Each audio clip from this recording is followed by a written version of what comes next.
Hello, everyone, and welcome to part 2 of our 2-day Disney Channel Draft Day marathon event.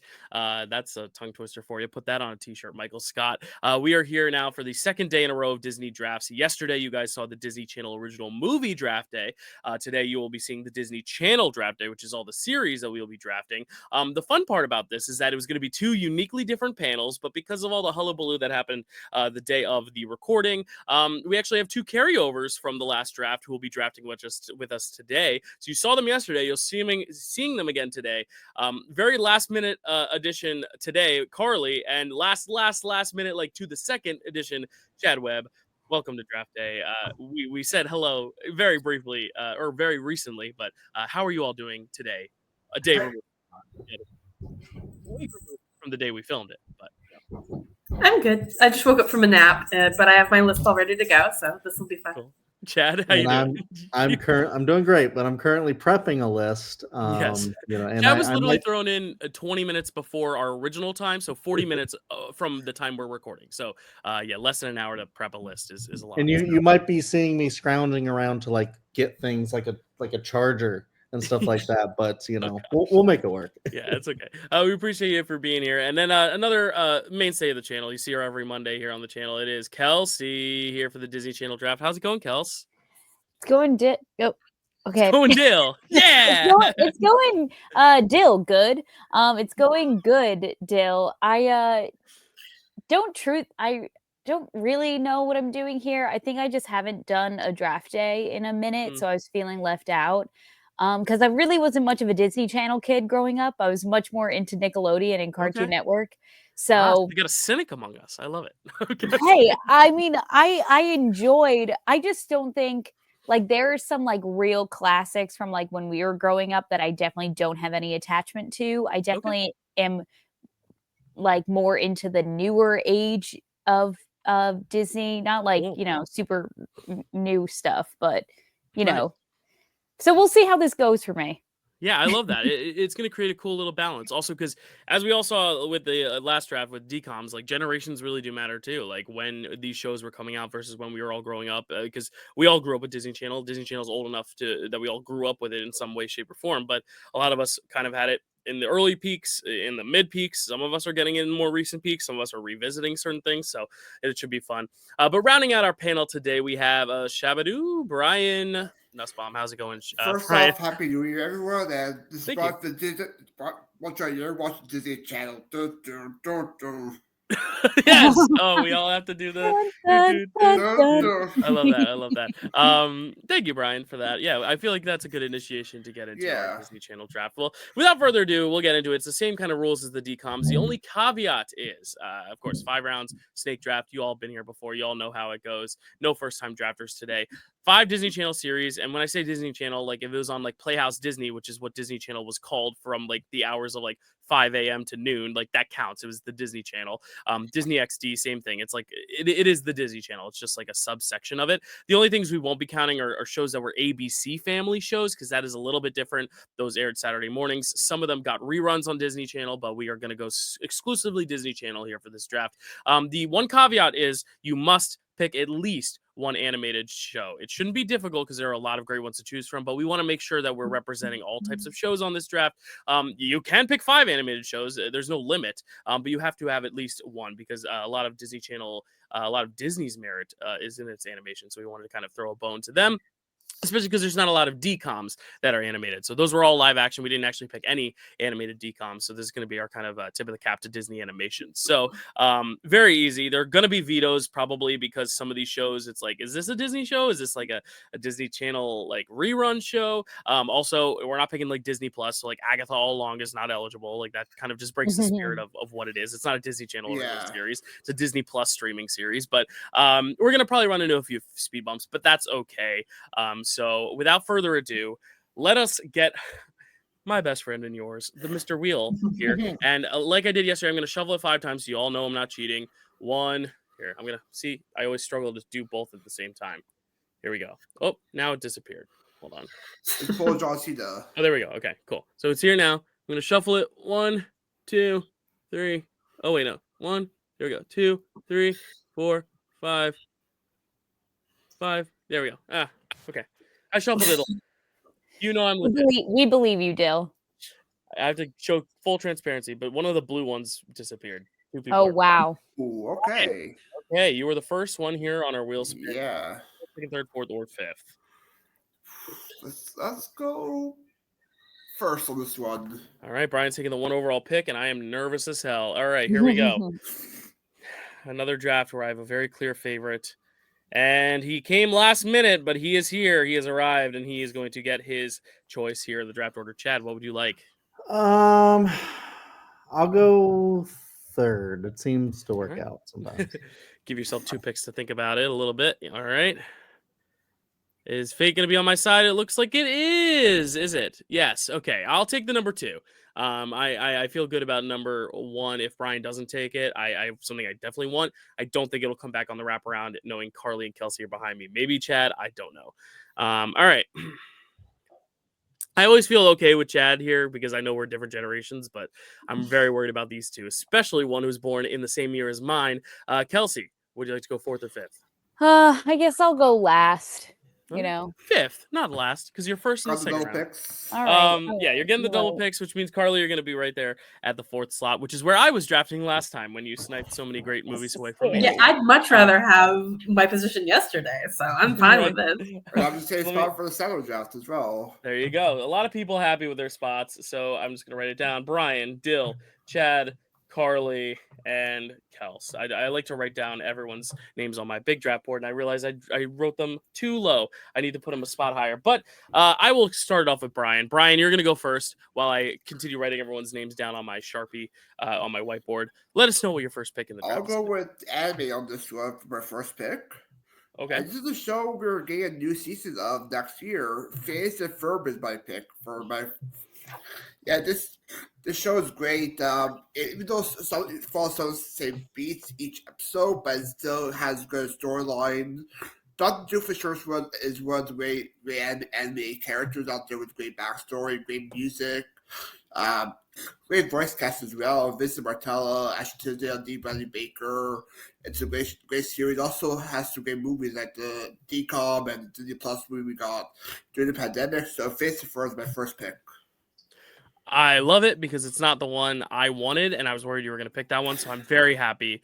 I'm also happy it's represented, especially number 1. Like, it is one of the most popular. Yep. It's kind of crossed through generations. I feel like even people who tuned out of Disney Channel still found their way to Phineas and Ferb somehow. I don't know if Chad can attest to that when we get to him, but like I feel like it's something that even like the adults are really digging, which can't be said about all the Disney Channel shows. And I think it just has so many iconic characters, as you said. I mean, the whole subplot with Perry the Platypus is also just such an iconic thing that like you don't see a lot of shows doing. Just having a side quest with a completely separate character that is like tangentially related to the rest of the events, and just the whole premise, like, you know, summer vacation is endless. Like, what are the amazing things you can do with it?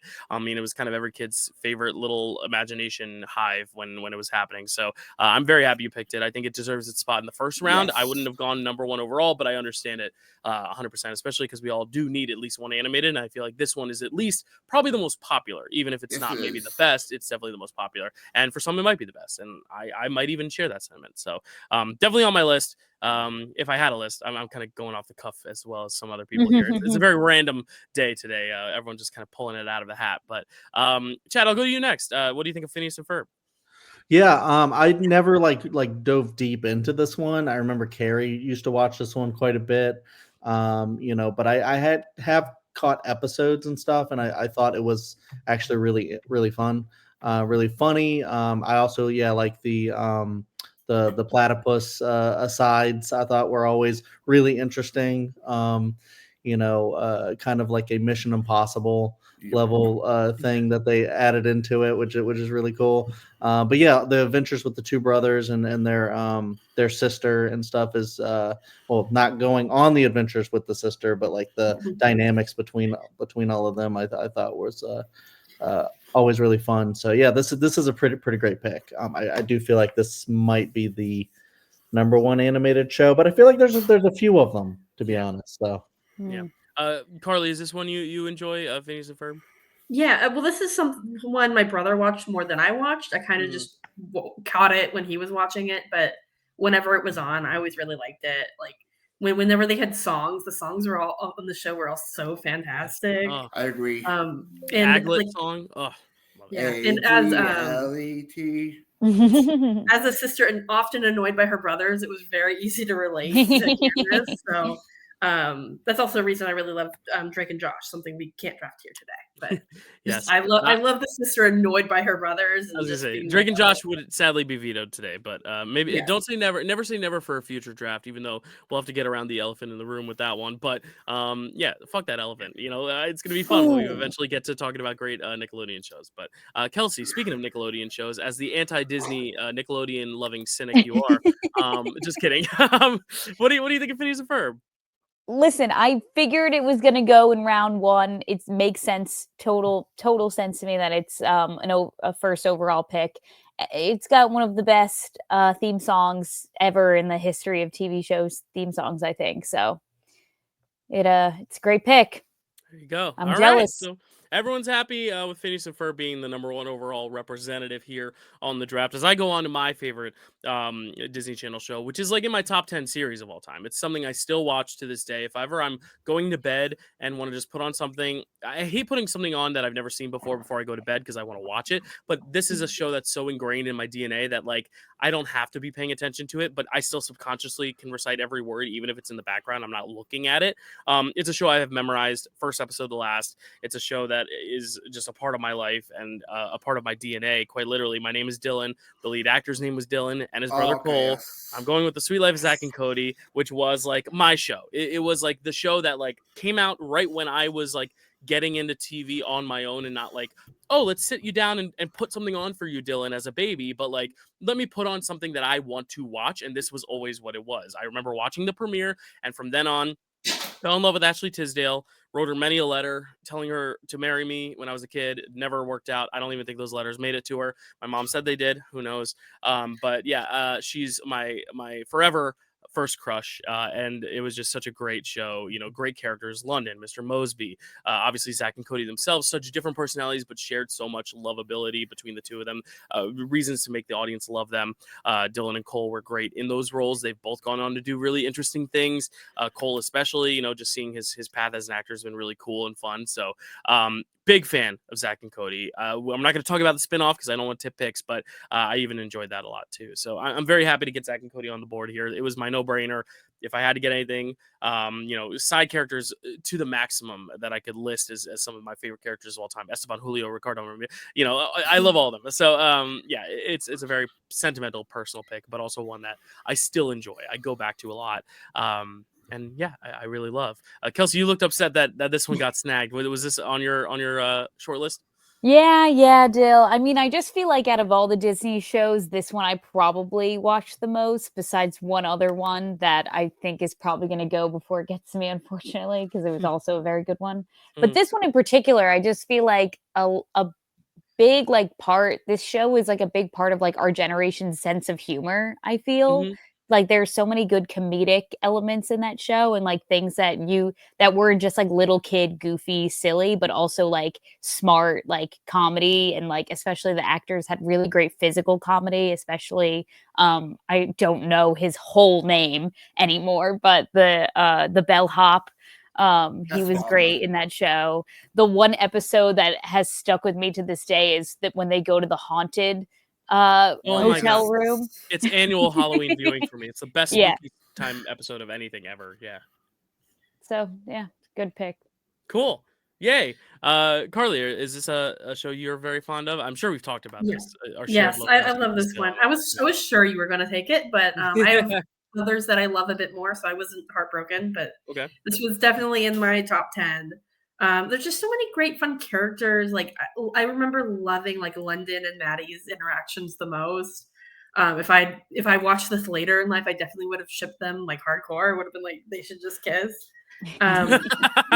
The twins are so fun and cute, and like their mom is just the best. I love her so much. And Carrie Martin, the MVP. The best. She's awesome, and just the fun hijinks of them being in a hotel is just awesome. I only had time to watch a few episodes of the shows that I wanted to check out earlier today, and this was one that I was like, okay, gotta find a random episode. just to watch it. And you stumble upon by chance? It was the one where London lost all her money and had to be. Yes. Was it Poor Little Rich Girl or something? Yeah. I love that one. Now I'm just thinking about that. Yeah, just with the Murphy beds and and then they're watching the big game from outside the window, and the ball comes in the window. Oh my gosh! All right, I can go on and on. Brian, are you a fan of this one? I am. It's my top 5. I love the series. I love the guest stars. You get a lot of High School Musical actors appear on this. Zac Efron, Vanessa Hudgens, Wendy Coleman appear. One of my favorite Halloween episodes is the Aaron Frankenstein episode, where he creates his little Frankenstein episodes. I love Brian Stefanik. I love the show. He's hilarious. Even Mr. Phil Lewis and Mr. Moe's great. One of the best TV characters for the channel. I love this show a lot. I love that. Yeah. Arwen, such a great character as well. Creating a Frankenstein version of himself was pretty iconic. Could be good for Weebly as well. Yeah. Chad, thoughts on Sweet Life of Zack and Cody? Was this one you watched as well? Yeah. I mean, this is definitely one that, like, when I was sort of phasing out of Disney Channel watching, like, I was still in this, but like it wasn't like a religious thing like it was for Dylan. Where it was like, I don't really remember many episodes or anything like that, but I do remember like a lot of the characters and how fun and funny they were. Dylan and Cole Sprouse, I kind of, I guess kind of grew up with, I mean, because of Big Daddy and all that, I'm about the same age. I'm not sure. I might be a little friends as well. They're wrong. Yeah, might be a little older. Yeah, of course, friends. But yeah, not only them, but like, you have Mr. Mosby, who is really fun in the show, but like I like that actor a lot, and he's in so much stuff. Lewis. Yeah, like he's even in like Scrubs. He plays Hooch. Cool. So that's I love seeing him, and I think the mom was like a really good mom character, and really like seeing her as well. And yeah, so it is definitely a really fun show with a very unique, interesting like premise that I think they pulled off, and like just the play on words with Sweet Life, I just think is like really, really fun. So yeah, it really romanticized living in a hotel. Like whenever I go to a hotel, I'm like, I could live here. Isn't it like that Madeline or someone who like lived in a No, I'm talking about like the show. There was that like one like French girl that like live in a hotel or whatever. At the plaza. Eloise, thank you. Yeah, that's what I'm talking about. Oh, that's great. Yeah. So I'm living the sweet life here. A second overall pick. This definitely makes up for me losing High School Musical 2 to Carly in the DCOM's draft. So I win. Chad, you are up next. What are you gonna hit us with for your top pick? Sorry, I caught you mid chew. I could keep going for Sweet Life if you want a second. ERNDO. The gear shift. To be fair, it was my mistake to take a bite right before I was supposed to draft. I'm just gonna go for what I know Dylan knows I'm gonna pick because it was the one thing that I wanted to have selected on this thing before I knew I was going to be on this episode. I'm just gonna. I don't know if this was gonna be picked by anyone, but it is just one of my favorite shows from childhood. So I'm going with Even Stevens, which is just I don't know, just like Shia LaBeouf in that role. I wanted to be him because that was kind of like my style, where I just loved the idea of he wore the open shirts. He was really goofy and just weird, and just went out there and just made these faces and just like said random shit and just like was always annoying his sister. I had an older sister, so I just felt like I was like him. I didn't have a brother like that, but I just felt I was like him, and I just love all the situations that he got in. I just remember like I remember a lot of great episodes, but I remember specifically like one where he like slept in it was like a makeshift like store bed, and he had to sleep in there for like a contest. There's a lot of really fun, and then one where he was like eating a lot of stuff at a restaurant, and it was like one of those like all you can eat like contest things. Was really fun. But then like the addition of Beans was like a really fun character too that they added, and he would go on to do basically like kind of like the Steve Urkel of the Disney Channel, where he would pop in between like different shows and stuff like that and stuff. So I thought that was really fun too. But yeah, I had to pick this one. I might have been able to get it later. I don't know, but I feel like number one on my draft board, Even Stevens should be it. And also love the interesting like claymation intro that it has with the music, and it's just really perfect. And this would be one that I'll actually go back and watch soon, I think. Yeah, I love that. Yeah, I've only seen the movie. I've never actually watched the show. I've seen episodes here and there, so I wouldn't have drafted it. But I do think, regardless of whether or not someone would have stolen it from you, like it fits for you to pick it number one overall, like you said, because it is your favorite, and I know it's one that is very well beloved for many a little bit older than I am. Like this just escaped me. Like had just ended when I was getting into Disney Channel, so I never had the time to watch it all the way through. But it's a great pick, obviously, so iconic. Kelsey, I know we're the same age, but I know you have an older brother. Did you ever watch Even Stevens? Yeah, this was kind of like that era of Disney Channel that was like a little too before our time, I think. So I remember seeing like the commercials for it, obviously, with whatever I was actually watching. But no, I never got into this one. But you said beans, and then I was like, oh my God, I know exactly what Chad's talking about. Like I was transported back. Absolutely. Carly, is this one you watched, Even Stevens? I never watched it like I saw it on TV a lot, but I loved the movie so much. So maybe that tells me I should probably check out the show a little bit. But like the movie, I think about that movie plotline like way more than I should as an adult. Like it kind of just sits in my head a lot, just casually think about it, because it's such a unique, interesting kind of out there premise. So yeah, I really like the movie. If you actually go back and watch Even Stevens and you see how Louis Stevens is actually acting, that's how I act normally in my house, and I know I carry. So there you go. Yeah, if you want a little look behind the scenes there. Brian, what do you think of this one? Yeah, I have to agree with Dylan and Kelsey. I never saw the show. Probably started getting to the channel after the show ended. But I know of the actor who played Beans. He looks very different now. Steve Anthony Lawrence. I know the actor because he appeared in a different movie like Ken Had and Kick is Screaming. So yeah. Cool. Yeah. There you go. Even Stevens, third one off the board. Sorry, I was looking up what my animated show was going to be because I'm still trying to figure out what that's going to be. So I was a little sidetracked there. I was like, this is a show I haven't seen, so let me take the time to like look now. But now it's back to Carly. Carly, you got to tell us what is going to be your first pick here. Yeah, I'll take one of those animated choices off the board for you, Dyl. I know you're picking. Do you? My number one pick is going to be Kim Possible. I was obsessed with this show so much as a kid. Like I was not able to do flips as a kid, but I definitely tried just to be like Kim. I love her little communicator thing. It's so cute. I love how she's just a teen girl that's saving the world, and like how we find out she kind of just dropped into it. Like she wasn't trying to like save lives, but she set up a website, and then like I watched the A Stitch in Time little mini TV arc earlier today just because I love that so much. That was like my favorite thing on TV when I was watching Kim Possible when I was younger. I just love it. Her and Ron are like so cute. I love how he calls her KP. Like that is just the sweetest thing ever. Shigo is amazing. I love her. She's like so evil, but like also like I just love her personality. It's so fun. And just like the other different side characters like Wade and Monique are awesome. The theme song is so good. Like I was just dancing to it earlier, just listening to it on repeat because I just love it so much. But yeah, it's fantastic. There is probably almost nothing else that could be my number one pick other than Kim Possible. I just love it. This is cool. The first two picks are Ashley Tisdale shows. The second two picks are Christy Carlson Romano shows. Very cool representation for the two golden gals of Disney Channel. But yeah, no, it's great. I'm glad you picked it. It was my number one animated. So there you go. You sniped one from me back, Carly. You can't let me win too much.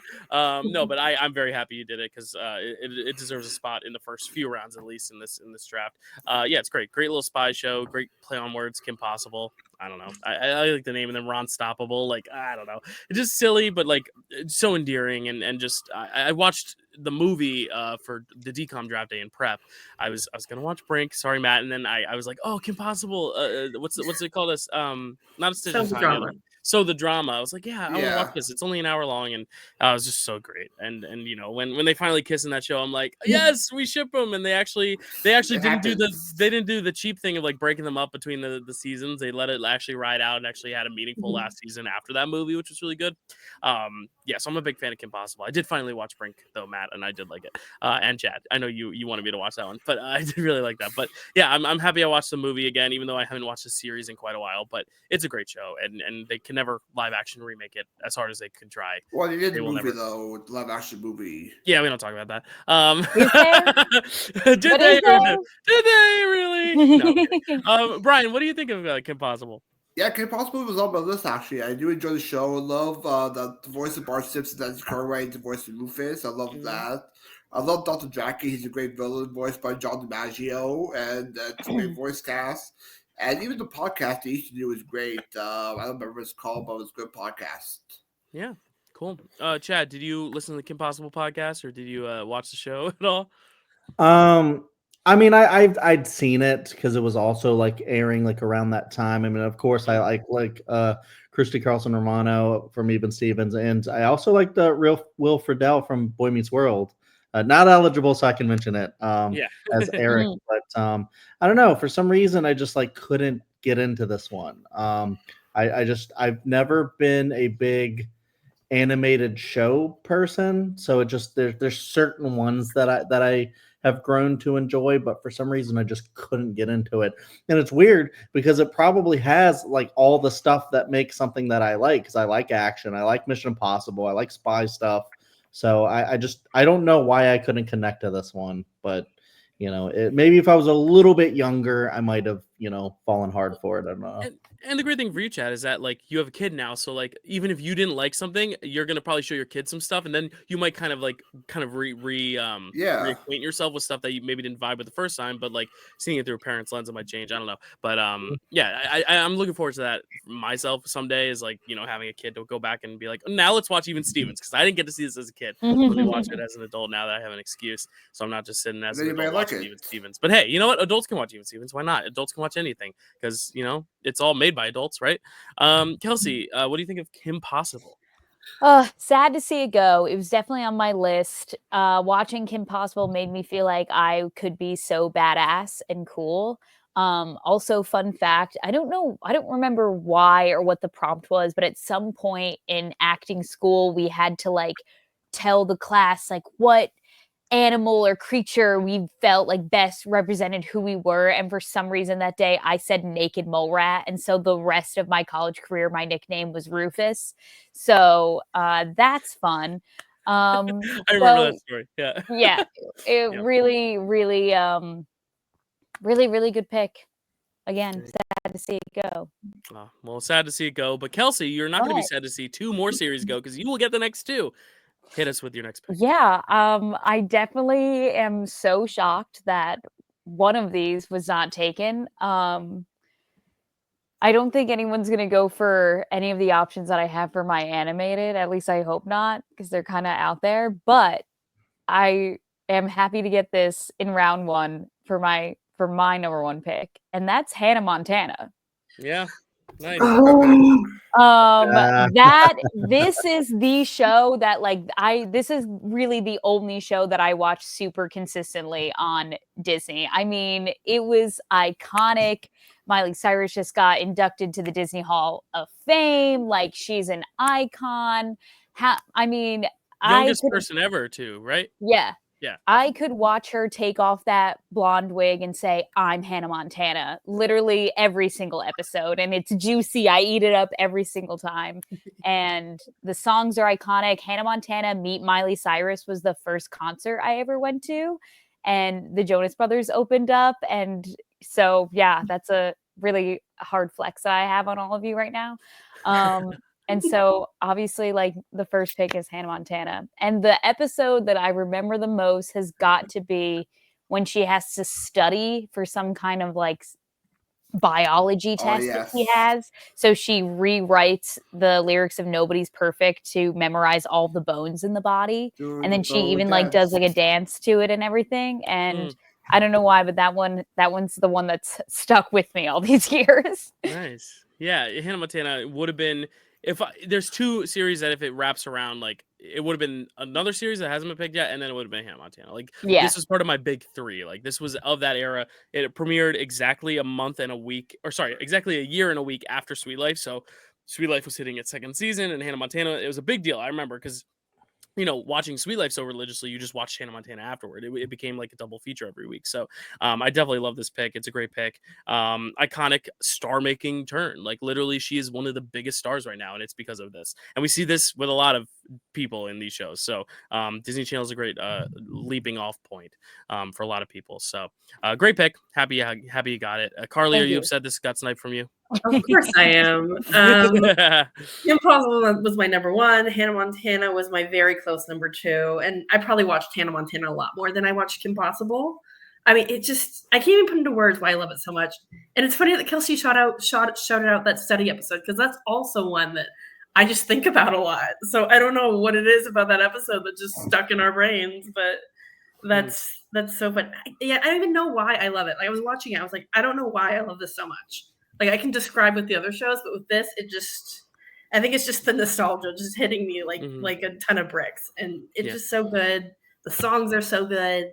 The premise is so silly that she has this double life and she's hiding so she can be a normal girl. Like if you tried to dissect it for at least like 20 seconds, you could poke a million holes in it, but it doesn't matter because it's so much fun. Yeah, like all these shows have great elevator pitches. It's like, what if summer never ended? Summer vacation, phase of verb. Like, what if you lived in a hotel? Like, it's very basic, but it works. It's like, what if this pop star also went to high school, but was a double agent in a way? Like, it's just a very good, easy elevator pitch that just opens its door to so many great scenes and dramatic moments. Like Kelsey said, every episode she's revealing it to someone, but it's still juicy every time. So, it's great. Chad, was this one that passed you by, or were you a Hannah Montana fan? No, yeah, I dug Hannah Montana quite a bit actually. I'm proud of us because we all of us have like something iconic for our number ones, and Kelsey did not disappoint. Hannah Montana, I mean, it's star making vehicle for Miley Cyrus, but it's just a really fun show. I mean, you guys explained why. It's fun to see that kind of double life. I love the intro a lot. I'm not going to sing it right here, even though I could. And I love her family. I love her friends. Her older brother Jackson was really funny. I loved learning life lessons from Billy Ray Cyrus. Like, I mean, that's a win right there. That's automatically going to make it a great show. And Miley was really, really funny in this show, just herself. So easily just like a great star, becoming of Miley. And I don't know. It's just a really cool premise, really well executed, and I had fun every time I watched an episode. Did this have what is that one kid? Rico. Yes. Rico. Yeah. He was like kind of like the Beans, I think, of Hannah Montana. So yeah, that character. Yeah. Oh my god, that's so funny. Brian, any thoughts on Hannah Montana? Yeah, it's all about this as well. And also, Christina Tran, Morris's Aries Super Rico was all she loves that Cody for episode. Don't forget about that. Yeah, a lot of crossover. It's such a good crossover. It wasn't eligible for the DCOMs, but whenever they did the crossovers between all 3 shows, I'm not gonna say what the third one is because they did it a few different times, but where they would do a big. It was like an hour-long crossover, but it was really 20 minutes each episode. Half an hour for each it was an hour and a half. Yeah, it was such a good fun moment. Like, it's such an iconic point of television to be witnessing. Yeah, I also love how they didn't get a famous TV dad to play her father. She got her actual father to play by his father, and also got other family members. Her godmother to play her aunt Dolly Parton. Yeah, Dolly Parton was actually playing her aunt in the show as well. Yeah, so many great stars. Yeah, like I just remember when they released that episode where Ready Set Don't Go, where the duet between the two of them was just like heartbreaking. It was so good. I think that was also the peak of when Bolt came out too. So Miley was just like the queen of duets that year with John Travolta too. Yeah, like I love that. And my introduction for the episode series was during those New Year's Eve special. They used to do like Bowl-a-thon or something with an episode. That's my introduction to it. Yeah, absolutely. Perfect. So Hannah Montana closing out the first round. Kelsey, you are back up on the clock here with your next pick, which is going to be your first pick in a little while. So make it count. I'm sure you have an idea of what you want to do. So let us know what you're going to get. Yeah, I think I'm going to have to go with the second most watched TV show that I watch on Disney Channel, and that is Wizards of Waverly Place. I knew it wasn't going to make it past at so least sorry, guys. I'm so sorry. That hurts. I'm so sorry. Here. Yeah. It feels a little unfair to steal Miley Cyrus and now Selena Gomez. It feels like I am collecting Infinity Stones, but I'm sure you guys are going to get like literally every other TV show on my list, and then I won't know what to do. So I got to get them while I can. This was another iconic intro, which, everything's gonna be a breeze, like so fun. Selena Gomez was so funny in this role. She really popped off.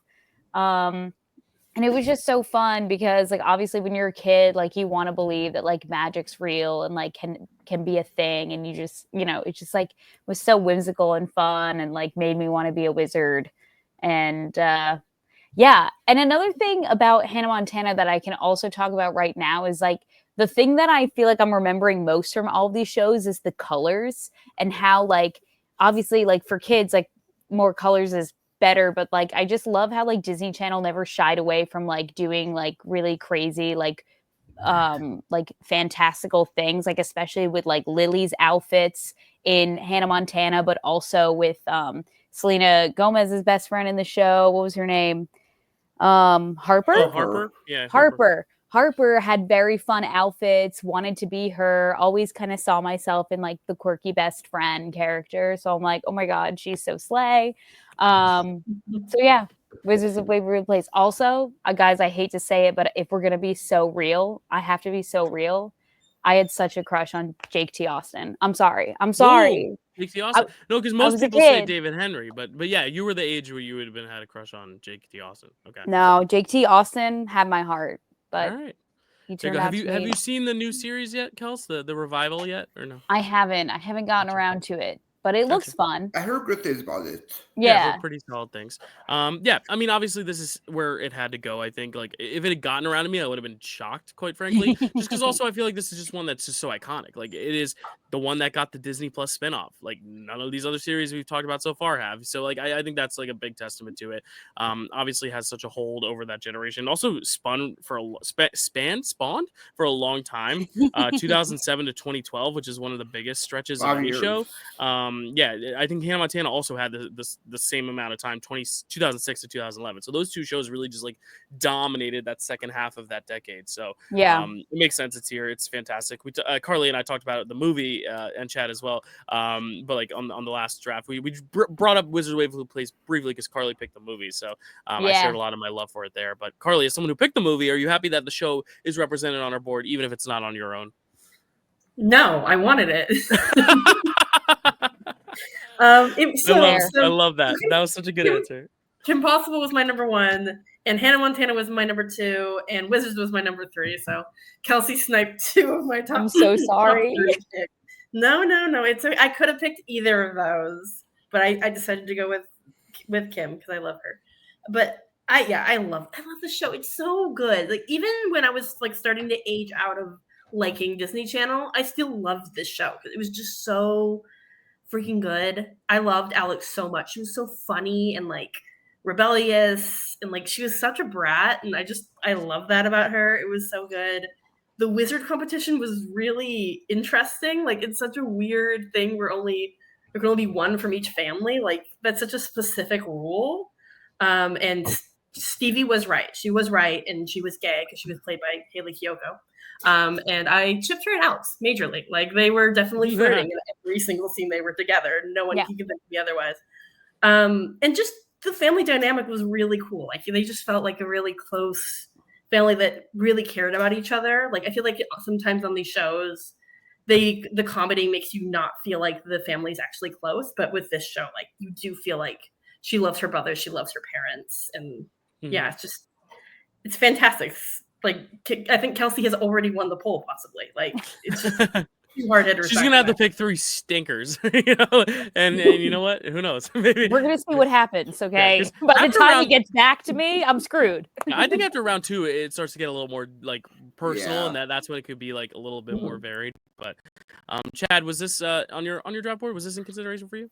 Wasn't on my draft board, no. But I did watch like some of it before I like really got out of it. Yeah, I thought it was a fun concept, wizard family. I think it worked really well. Selena Gomez as a star, might be an Oscar nominee soon. We'll see. Yeah. I don't know. Yeah, it's just a really fun concept. I get why people really gravitated towards that one.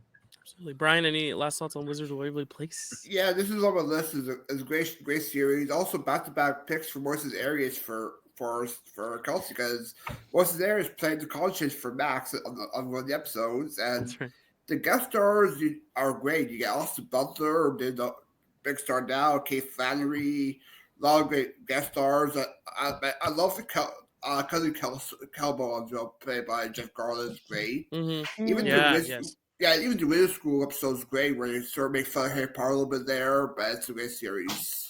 Yeah, I feel like this is like the Disney Channel version of Harry Potter. Like, if it passed by the generation slightly, like the kids who missed Harry Potter, like this was their Harry Potter. Like Ingrid on our Disney Channel original movie draft said that like this was her Harry Potter because she was too young to appreciate those. So just really cool how it hits different generations, different points, to where like this was the magical thing of that generation, where it's like Lord of the Rings and then Harry Potter, Wizards of Waverly Place. There you go. We all have our wizard that we hold the big three.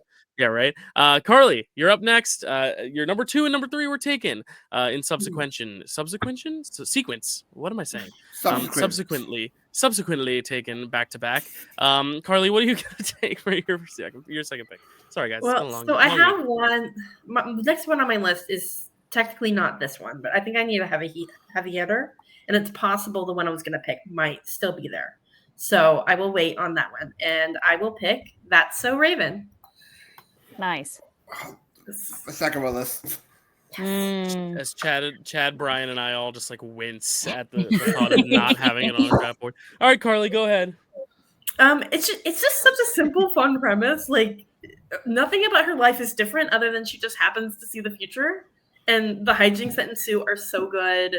Like I love how she's living her life, and it's complicated because she sees the future. And like every episode, you're like, this is going to backfire. This is happening because you are trying to intervene.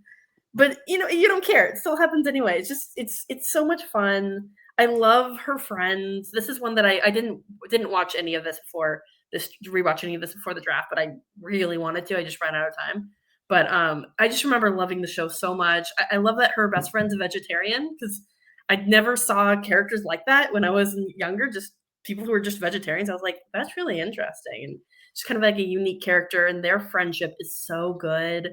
I don't really remember much about the plot. I just remember that I absolutely loved it. And side note, when Raven came out as gay later in life, it made me so happy for her. Like I was really excited when I heard that. It's just great. I love her. Raven Simone's awesome. The show's great. It's just and then they have that one episode where they really deal with racism as a subplot, and like that hit me so hard as a kid. So yeah, just a fantastic show. Yeah, I do have to remedy my statement earlier about Wizards of Waverly Place, because this did also get a spinoff. So I take back that statement. It also got a spinoff, so that might come up later. But yeah, awesome pick. This was going to be my next pick if it made it to me.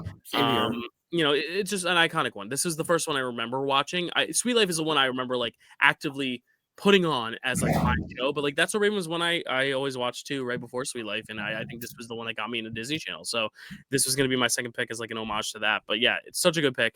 Annalisa Vanderpool was my not celebrity crush, because I was actually Tisdale, but like definitely like one of my favorite people to watch. She was someone that I went to Broadway, saw Beauty and the Beast to see her as Belle, and she was not on that day. It was an understudy, but that was also my first Broadway show, and it also showed me the power and the brilliance of understudies, and it made me appreciate the craft on a whole new level. So thank you, Annalisa Vanderpool, for not being Belle the day I went to Beauty and the Beast, to now teach me an important lesson that helped really kind of define my career. So thank you. Love that show. So good. Chad, you looked upset that you didn't get this one. Are you upset that you didn't get That's So Raven? Are you okay with what you're going to get next? How are you feeling?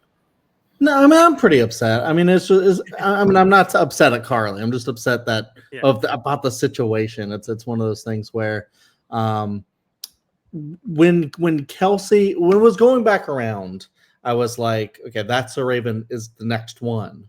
And then Kelsey went a different direction. I was like, okay, maybe Kelsey and Carly didn't really watch That's So Raven. Maybe that was more of my stuff. And then, Carly sniped it. And I was like, damn it. So, I adored this one. There's a certain show that I won't really mention the name of that Raven was on as a little kid that I really liked back in the day. You guys know what I'm talking about. So I kind of like grew up watching her a little bit, and seeing her get her own Disney Channel show, I just thought was like so fun. Raven Simone is just hilarious in that show. She's just incredible. I love the concept with the visions. I think it's like so well done. And honestly, her little brother, her friend, just like her family, just everything with that show is just so funny. And every episode was just really fun, and it's iconic, in that way. So, God damn it, go ahead. I already talked about it. Kelsey, what do you think of That's So Raven? The only thing that I really remember from That's So Raven is when she looks to camera and then you zoom into her eye, and that's when you see the vision. And I also feel like every kind of episode was like she sees a vision, but only half of it, so that she tries to prevent it from happening, but then she never sees the other half and then realizes that, like, oh, it's actually not that bad. You didn't have to stress yourself out so much. And then, there's like a big life lesson at the end. That's pretty much what my takeaway from That's So Raven. There you go. Great premise. All these great premises. Brian, what do you think of That's So Raven? It was on your list. It's on my list as well. Number 2 for me on my list. It's a great show, great theme song as well. Each of the main 3 does a part of the song. I love the sky that she gets into sometimes. One of the the security guard is great. Even the connection. Steven, the guy who played Beans, was on That's So Raven for episode. There you go. Okeechobee. Yep. I love the little shout outs to the DCOM. 6 degrees almost. Yeah. I also love one episode where she dances along to the Beyonce song "Crazy Love," saying, "Yeah, that's my jam." Yeah. I love I love one of those Sheridan on it because I came back for the spinoff, and the last series for the big 3. That's So Sweet Life of Hannah Montana. Yeah, I wanted to say it earlier, and I realized no one had picked that yet. But That's So Sweet Life of Hannah Montana was such a big deal. I just remember that just like broke my world, and I loved it. All right, Chad, what are you gonna go with now for your second pick? You had a little time to think. I know you didn't come with much prep, but I'm sure you still have a few heavy hitters out there. Yeah, I mean, it's just one of those things to where if I knew that Even Stevens wasn't really popular around here, like all of my DCOM picks too, last time, I would have went That's So Raven first, but it happens, right? That's what happens all the time in draft day. Is there at the top though, because that's your favorite. So that should be. But I will say, no, I mean, I'm totally glad I got Even Stevens, of course. I would be sad if I didn't, but I think I am going to go with another heavy hitter that was around the same time. I'm going to go Lizzie McGuire. Yeah. I feel like that would be a pretty good snipe from some people too, because that one I think just pervades, into other generations and stuff. I mean, it started like when I was 11, but it just has persisted. Hillary Duff really hasn't done too much post that. I think wasn't she in How I Met Your Mother? How I Met Your Father, yeah. Father. She was the lead of How I Met Your Father, yeah. Oh, okay. Yeah. I didn't see that one. Oh wait, I might be making that up. But I was gonna say, wasn't David Henry in that too? But I think I'm confusing him with Josh Peck. He's the kid in How I Met Your Mother. Oh yes. Yeah. So a little crossover there. That was her biggest thing. She was also on the show Younger for years and years and years. Yes, with Sutton Foster. Yeah, for like about 6 years. She's also that Medford episode as well. Yeah, she pops up there, but she's not as big as she was during Lizzie McGuire. I think she's also a mom. I don't know. It's one of those shows that I don't remember like too many specific episodes. I just remember like specific moments. But I remember like this is one I did pretty much watch religiously right at the same time I was watching Even Stevens. Even it had like a girl protagonist. I still just loved her. I loved her friends, and her family. Like her little brother, I probably identified a little bit more with than her because I'm a little brother. So, that's kind of a thing with me, I guess. Her dad was like Robert Carradine.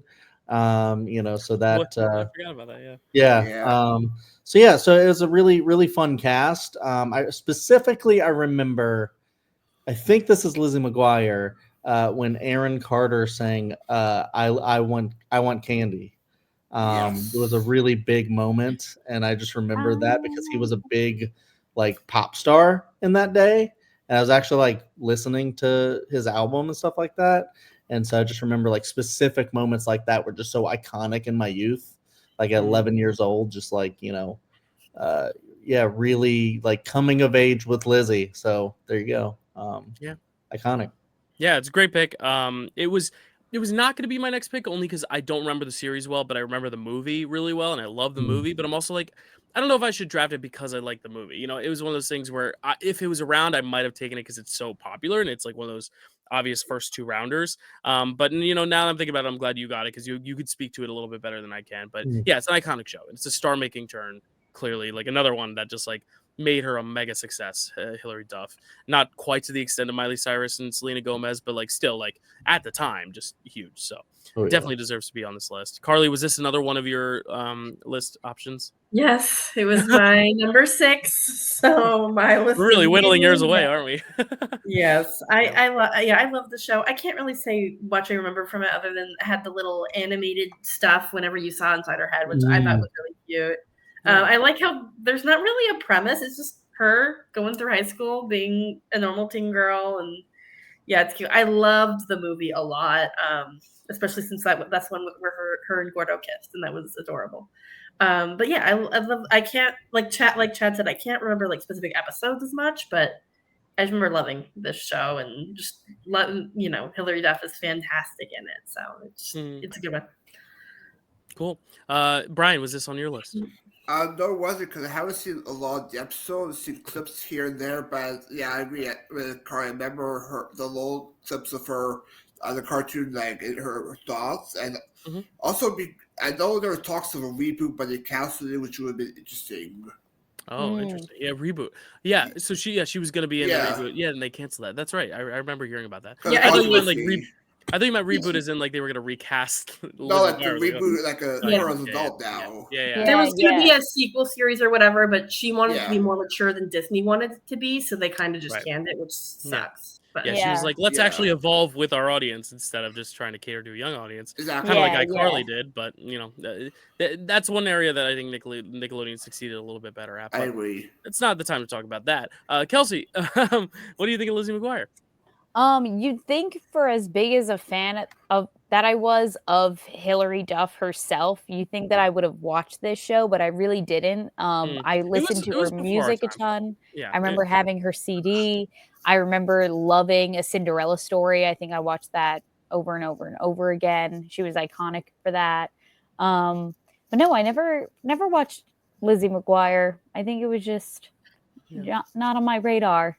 As a wee lass. We were 3 when it came out. Not even 3. 2.5 when it came out. You were like 1.5 or something.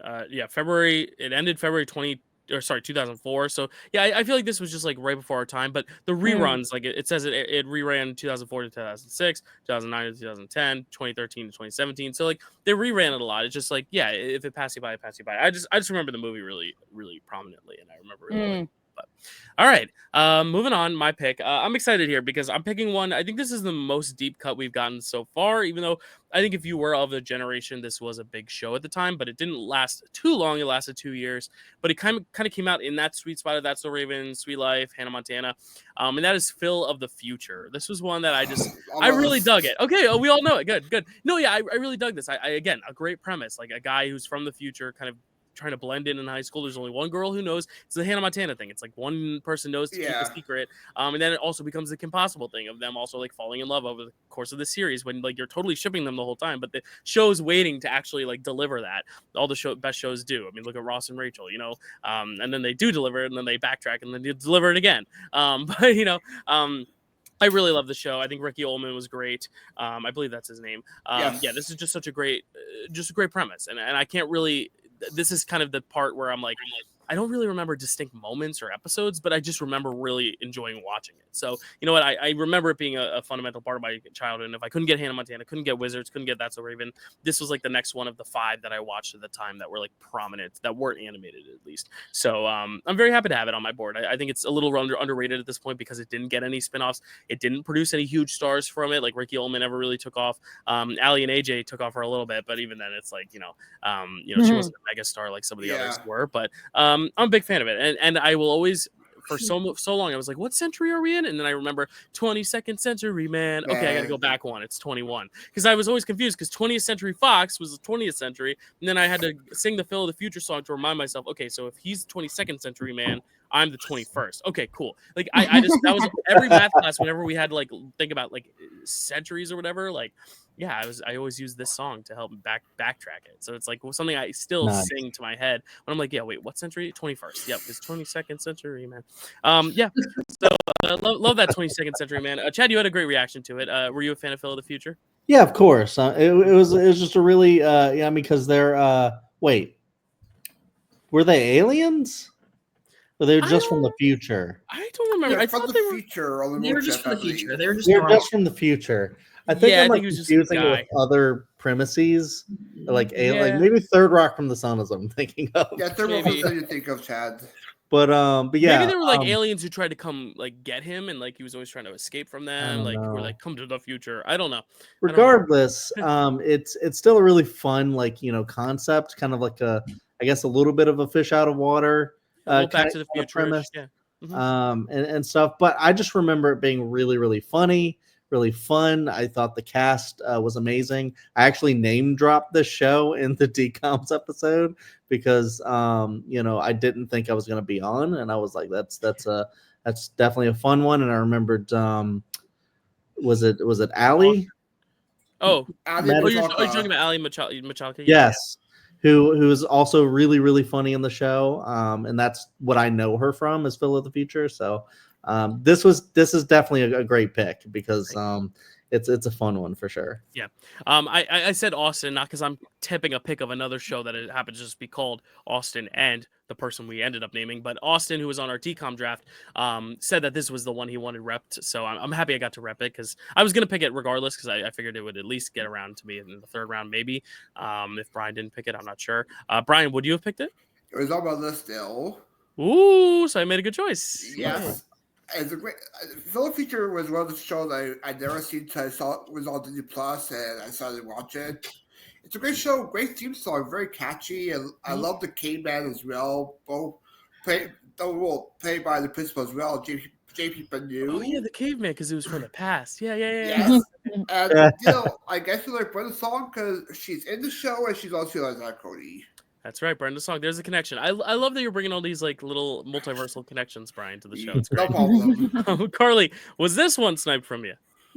No, I wouldn't call it a full snipe. It was on my list of like top 12-ish that I were in my love tier. But yeah, I really like this one. It was a lot of fun.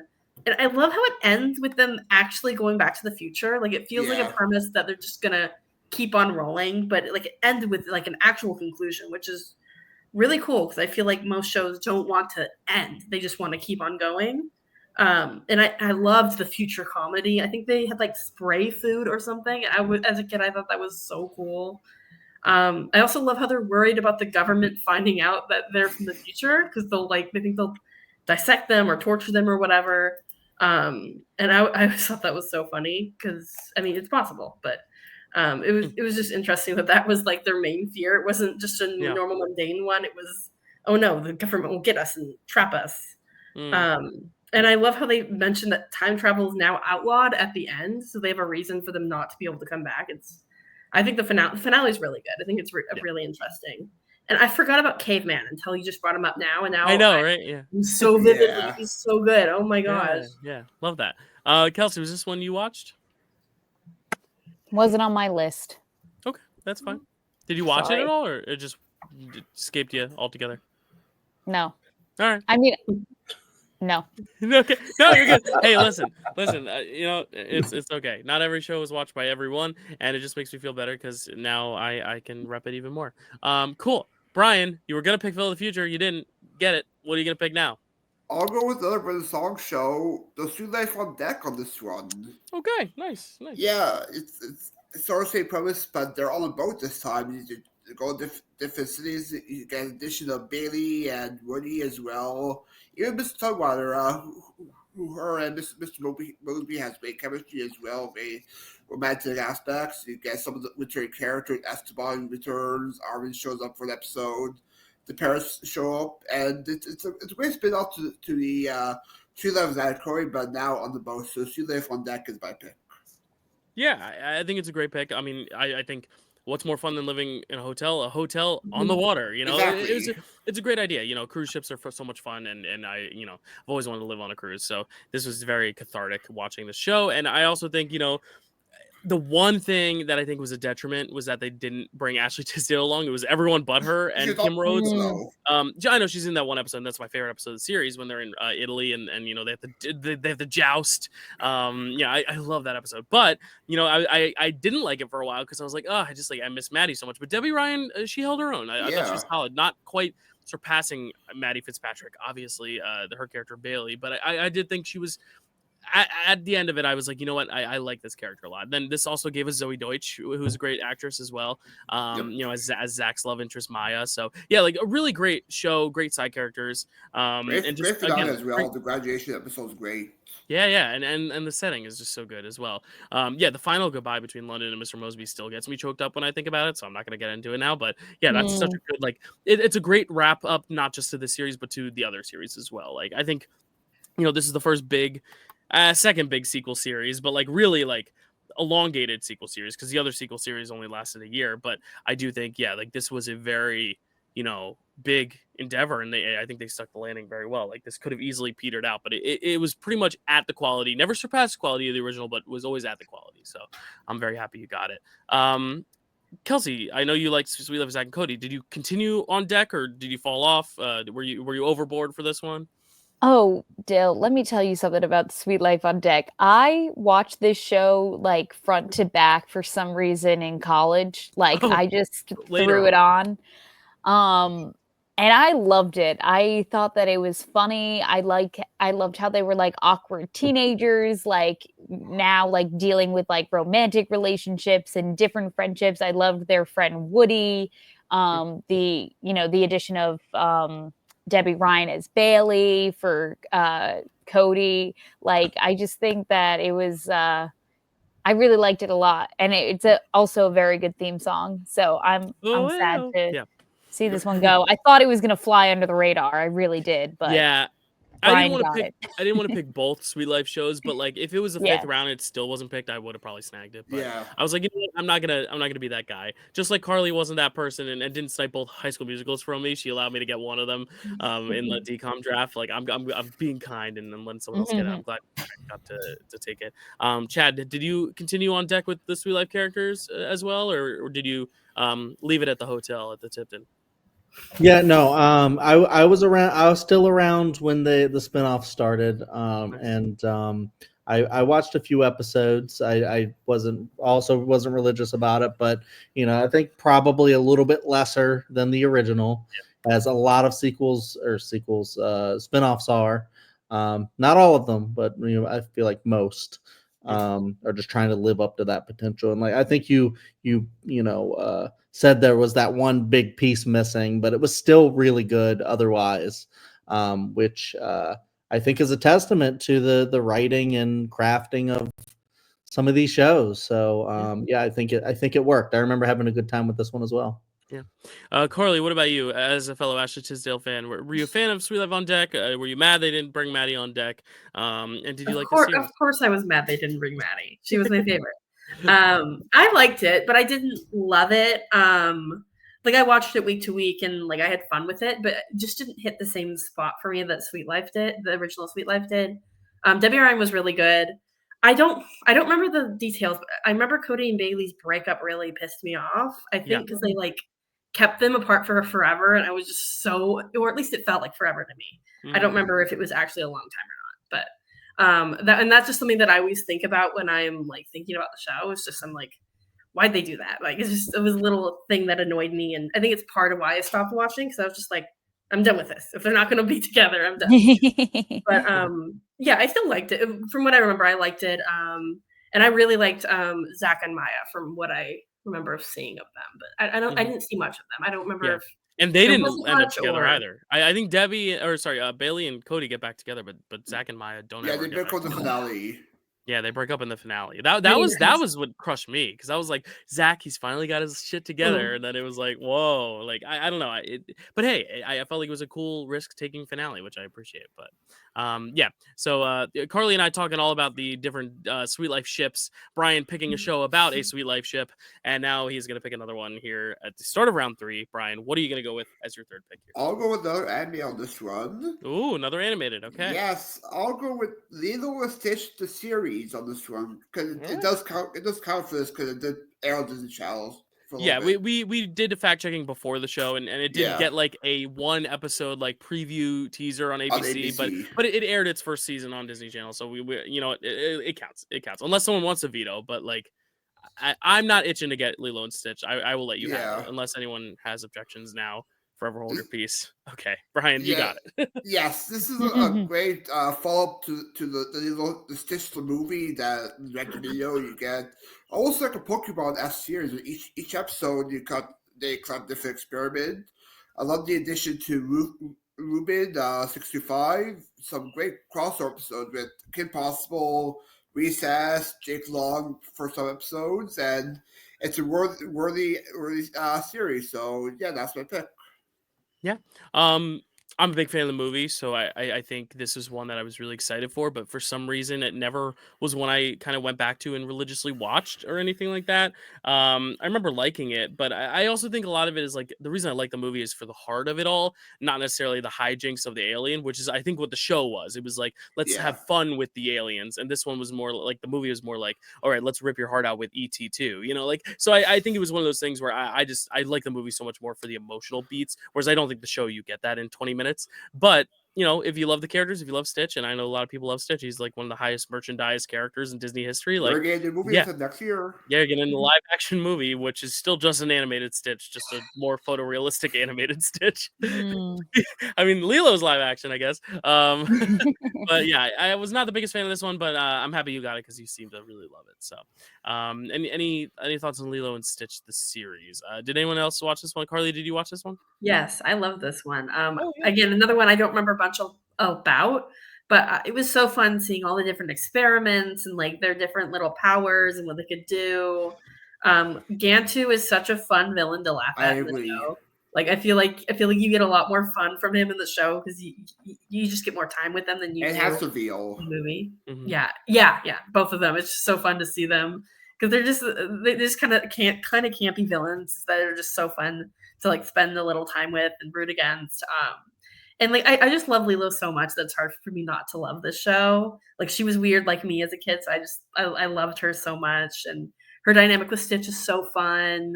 And then this is the one where they introduced Stitch has like a little girlfriend named Angel, which as a kid I was like, oh, she's pink and like she kind of has mind control powers, which is she looks like Birdo, like Yoshi's Birdo. Yeah. I always thought the color scheme. But I liked her, and I thought she was because she's kind of a little bit of a villain in her episode, which is really fun and not what you would expect. But yeah, this was definitely fairly high on my list. Not when I'm heartbroken to lose, but one I definitely would have liked to grab if it was still there. Nice. Kelsey, did you watch Lilo and Stitch the series? I didn't, but if it's anything like the movie, I'm sure I would like it a lot. There you go. Chad, I know we have talked about the movie Lilo and Stitch. Did you ever watch the series? I mean, I've been pretty consistent this draft, and that I'd seen everything until now. Wow. And I haven't seen this series, I hadn't seen the movie in a long time. Like, and what I mean is I didn't watch it when I was a kid. So it was one that I just missed, and it was a huge blind spot for a very long time. Finally got to it, liked it, didn't love it. It'll probably grow on me if I watch it again. I'm interested in the live action. I mean, whatever. It's probably gonna be bad. I agree, Dylan. But it was gonna be bad. I just don't love the term live action. It is a live action movie, yeah. But the marketing so far has only been animated. That's it. But that being said, it just never. If I never watched the movie, I was never going to watch the show. So. Okay, cool. No worries. All right, we're moving on to my pick. You know what? I wanted to give some love when I was thinking of the animated shows. If I couldn't get Kim Possible or Phineas and Ferb, I wanted to give some love to Disney Junior or Playhouse Disney, because I think Disney, a lot of the legacy is getting them started as young kids and making sure at a young age you're getting nourishing entertainment that is not just fun, colorful, and silly and goofy and childlike, but also has something interesting to teach and something interesting to learn. And I actually toyed around with a lot of good options for this one. I'm not going to list them all, obviously, because I know there's some more to come. But one that is still airing, actually, believe it or not, I couldn't believe it. Started in 2006 and is still airing today. And that is Miska Mauska, Mickey Mouse Clubhouse. Yes. I almost said Mickey Mouse Club. It's a Mickey Mouse Clubhouse. No, I think I broke Kelsey's heart with that, or she's judging me for picking it. It's one or the other, and I'm about to find out soon. But no, this was one that I was 8 years old, so I was probably past the prime demographic. It's probably more catered to 6 and 7 year olds, but I really liked it. I think also growing up as a Disney kid, you love all these characters, but there's not a lot of movies with them in it. There are a lot of shorts, and I feel like for a generation, Disney shorts was their thing. But now, I feel like this is a great way to kind of be immersed with these characters without having to watch the old cartoons. They're trying to renovate it, make it newer and fresher for a modern audience. It's kind of that 3D animation style, but each episode was great. It would always tell you the 3 tools you'd need in the episode, and then when they came up in the episode, you're like, oh my god, that's one of the tools they needed at the beginning. Yeah, Toodles. And then they had their missions, and of course every single episode ended with Hot Diggity Dog, which was a staple in my household. We knew every dance move, the Goofy, and then the Donald or the Daisy. Everyone had their own little move, and it was it was really fun. I think this is such a great way to introduce a new generation to these characters that made the brand so beautiful and magical for so many people, and pay respect to the classic characters while also kind of giving it a more modern fun house, smart house vibe in a way. The house itself is mechanic, and it shifts and bends and morphs, and it's really fun. It's just such a fun show. I still will time and time again, if I'm just trying to throw something on the background, sometimes I will put it on just because it's nostalgic. It's it's Mickey and pals, so yeah, I'm a big fan of this one, especially for that Disney Junior representation as well, to kind of just show a little bit of an homage to the younger kind of generation or the younger demographic watching. But yeah, it's funny because when I was going through the list originally, it wasn't on there, and I was like, why? Wait, is this not Disney? And then I scrolled up, and I'm like, no, it's because it's in the still airing column, and I didn't realize it was still airing. I can't believe it's still airing. Yeah, current season premiere date 2006, current season reruns. So I guess it might have ended. It ended, but they're still rebooting it. Yeah. So okay, maybe it's not still airing, but anyway, it's still a consistent part of kids animation and television right now. So when Elliot gets old enough, Chad, I highly suggest showing him this show if you haven't already, because it's great. Kelsey, I need to know now, were you judging me for picking it, or were you pissed that you didn't get it? No, Dyl, Mickey Mouse Clubhouse is a great pick. I thought that no one would even think about going there. So I have cousins who are 9 years younger than me, and I watched a lot of little kid shows with them that were way past our time. Oh my god, sorry. There's something just flew in my eye. Okay. And I watched a lot of shows with them on Nickelodeon, Disney Channel, and this was one of them. And I remember I used to babysit during college, and I would just throw this on whenever she was eating, and I would always do I just sang her the theme song. She was so cute. I would be like, it's the Mickey Mouse Clubhouse, come inside, it's fun inside. And she would die laughing. I would be like, oh my God, you're such a great audience member. Everything I do, I can't go wrong. And so, yeah, I really, really wanted to get this one, but I'm glad it's being represented in some way, at the very least. Yeah, I think you said it best. Like, you could watch it with your kids because it's enjoyable for adults as well. It's not for adults, but it's enjoyable. It's not like something you watch and you're like, this is some dumb kid shit. Like, it really is. It really, really charming. Chad, have you seen this yet with Elliot? Have you watched this yet? Is this on the list of things you want to show him? Is it now on the list of things? No. What is it called again? Mickey Mouse Clubhouse. Oh yeah, no, I haven't seen this one. Okay. It actually premiered a month after Hannah Montana premiered, which is crazy because I feel like it was a lot newer than that. But yeah, I guess it came out around that time. But yeah, like this could be something that we throw on now because of the recommendation. So yay, definitely do it. It's great. You're gonna have those hot diggity dog songs stuck in your head, I promise you. And then you'll know exactly what this means. You'll know. Carly, do you know what that means? Yes, there you go, Brian. It seems familiar. I don't know if it's supposed to mean something or it's just a dance, but he does. No, they each have their own like signature dance move, and they're like the most. If a human tried it, you would break every muscle in your back. Like it's so funny. Like Goofy like has that little like. No, it's just so funny. And then one of them does the little like dance. I don't know. Minnie Mouse does it or Daisy? Minnie, maybe I don't remember, but yeah, it's so good. Carly, have you watched this one? I have. I watched. It was one of the things I didn't hate watching when I was babysitting my niece when she was younger. But yeah, it's cute. I didn't hate when it was on, and remember it was kind of cute. I think he had like a little gadget thing that had to do something or something. I don't know. I don't remember it very well. But Kelsey and I are like, yeah, Toodles. You don't remember? What do you know about Toodles, Carly? Carly, what? You put respect Toodles? On his name. Misa Mouse, Mickey Mouse.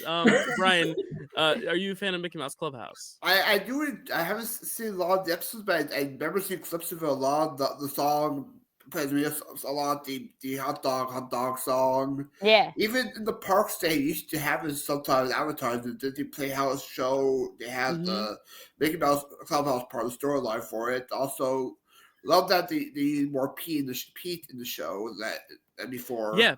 Pete was still an antagonist, but not like a mean villain. You know, they kind of Mouse of the villainous. They humanized Pete a little bit more in that show. But it's very charming, very lovely. I almost said Mickey Mouse Club because then I realized I was like, that's like the OG. But like, yeah, it was like for our generation. It was like, all right, this is Mickey Mouse for you guys now. Now since then we've gotten like the newest iteration, which is like the new cartoons, which are Goofy Looks Homeless or whatever people say. I haven't watched them, but they're pretty good though. You don't believe me, but then if you look up the new Mickey Mouse cartoons, you know exactly what I'm talking about. Unhoused Goofy? That's crazy. I mean, I'll tell you right now, that's what people say. I didn't say it. All right, Chad. You did say it. You are up. I spoke the words, but I didn't make that opinion. Other people say that. They're like, "Oh, Goofy." He does look homeless. Right, no. Homeless. Yeah, he's got like holes in his socks. And stuff. All right, Chad, go ahead. Let's not talk about it more. I don't want to get in trouble. All right, Chad, go ahead. What are you gonna pick next? Yeah, so I'll also go with my animated because I think like some of my other picks might be like still really old school. And so I think they might be safe. And if not, I still have backup. So that's fine. So I'm going to go with one that I think could either be just on no one's radar, or it could be like a heavy hitter knowing some people. It's animated. So if you already have your animated, you're fine. So I'll go with this. It's Kelsey's giving us hard stare right now. I'm so nervous. Well, it's something I have on the list because of my son. No! What is it? I was gonna snipe this in the 5th round. I totally thought you were gonna go with like your nostalgia. Oh my god! What is it, Chad? Not just say it. I'm gonna go with Bluey. Fuck! Oh! And I could have just picked it last round. That was gonna be my TikTok. That was gonna be my 5th pick snipe, where I was gonna be like, "You guys don't watch it. You guys don't watch it." But then I forgot Chad is a fucking child.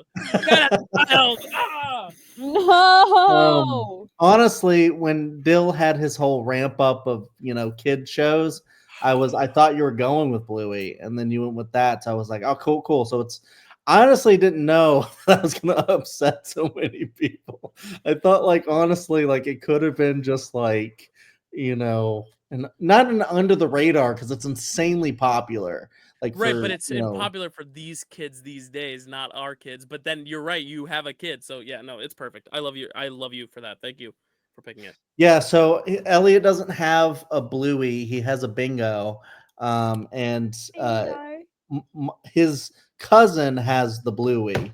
You know, so yeah, so it's kind of adorable. I think that was Carrie's idea to get those, and then they have, like, you know, instead of having both. But yeah, he's got a lot of Bluey stuff and whatnot.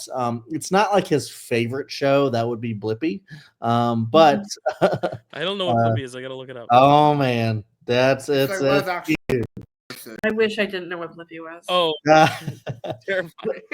Blippi is actually kind of an interesting show. He goes around, you know, showing kids how to do stuff, cool. Which is fun that it's like Elliot's so into it because it seems like it is a little bit for older kids because he's like showing them how to skateboard and do all this cool stuff that Elliot can't really do yet. But that aside, he also loves Blippi. I'm sorry, he also loves Bluey. I can't get this damn thing out of my head.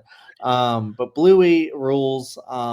It's one of those odd kind of shows that's for kids, but like parents will like watch it. It's and for like, the parents. you know, Let's be real. We're the ones crying. Right. So yeah, and it's really funny. It's got like an iconic theme. You know, they're always like making pretend and, you know, doing stuff like that, and it's just really, really cute. I haven't watched like all the way through it.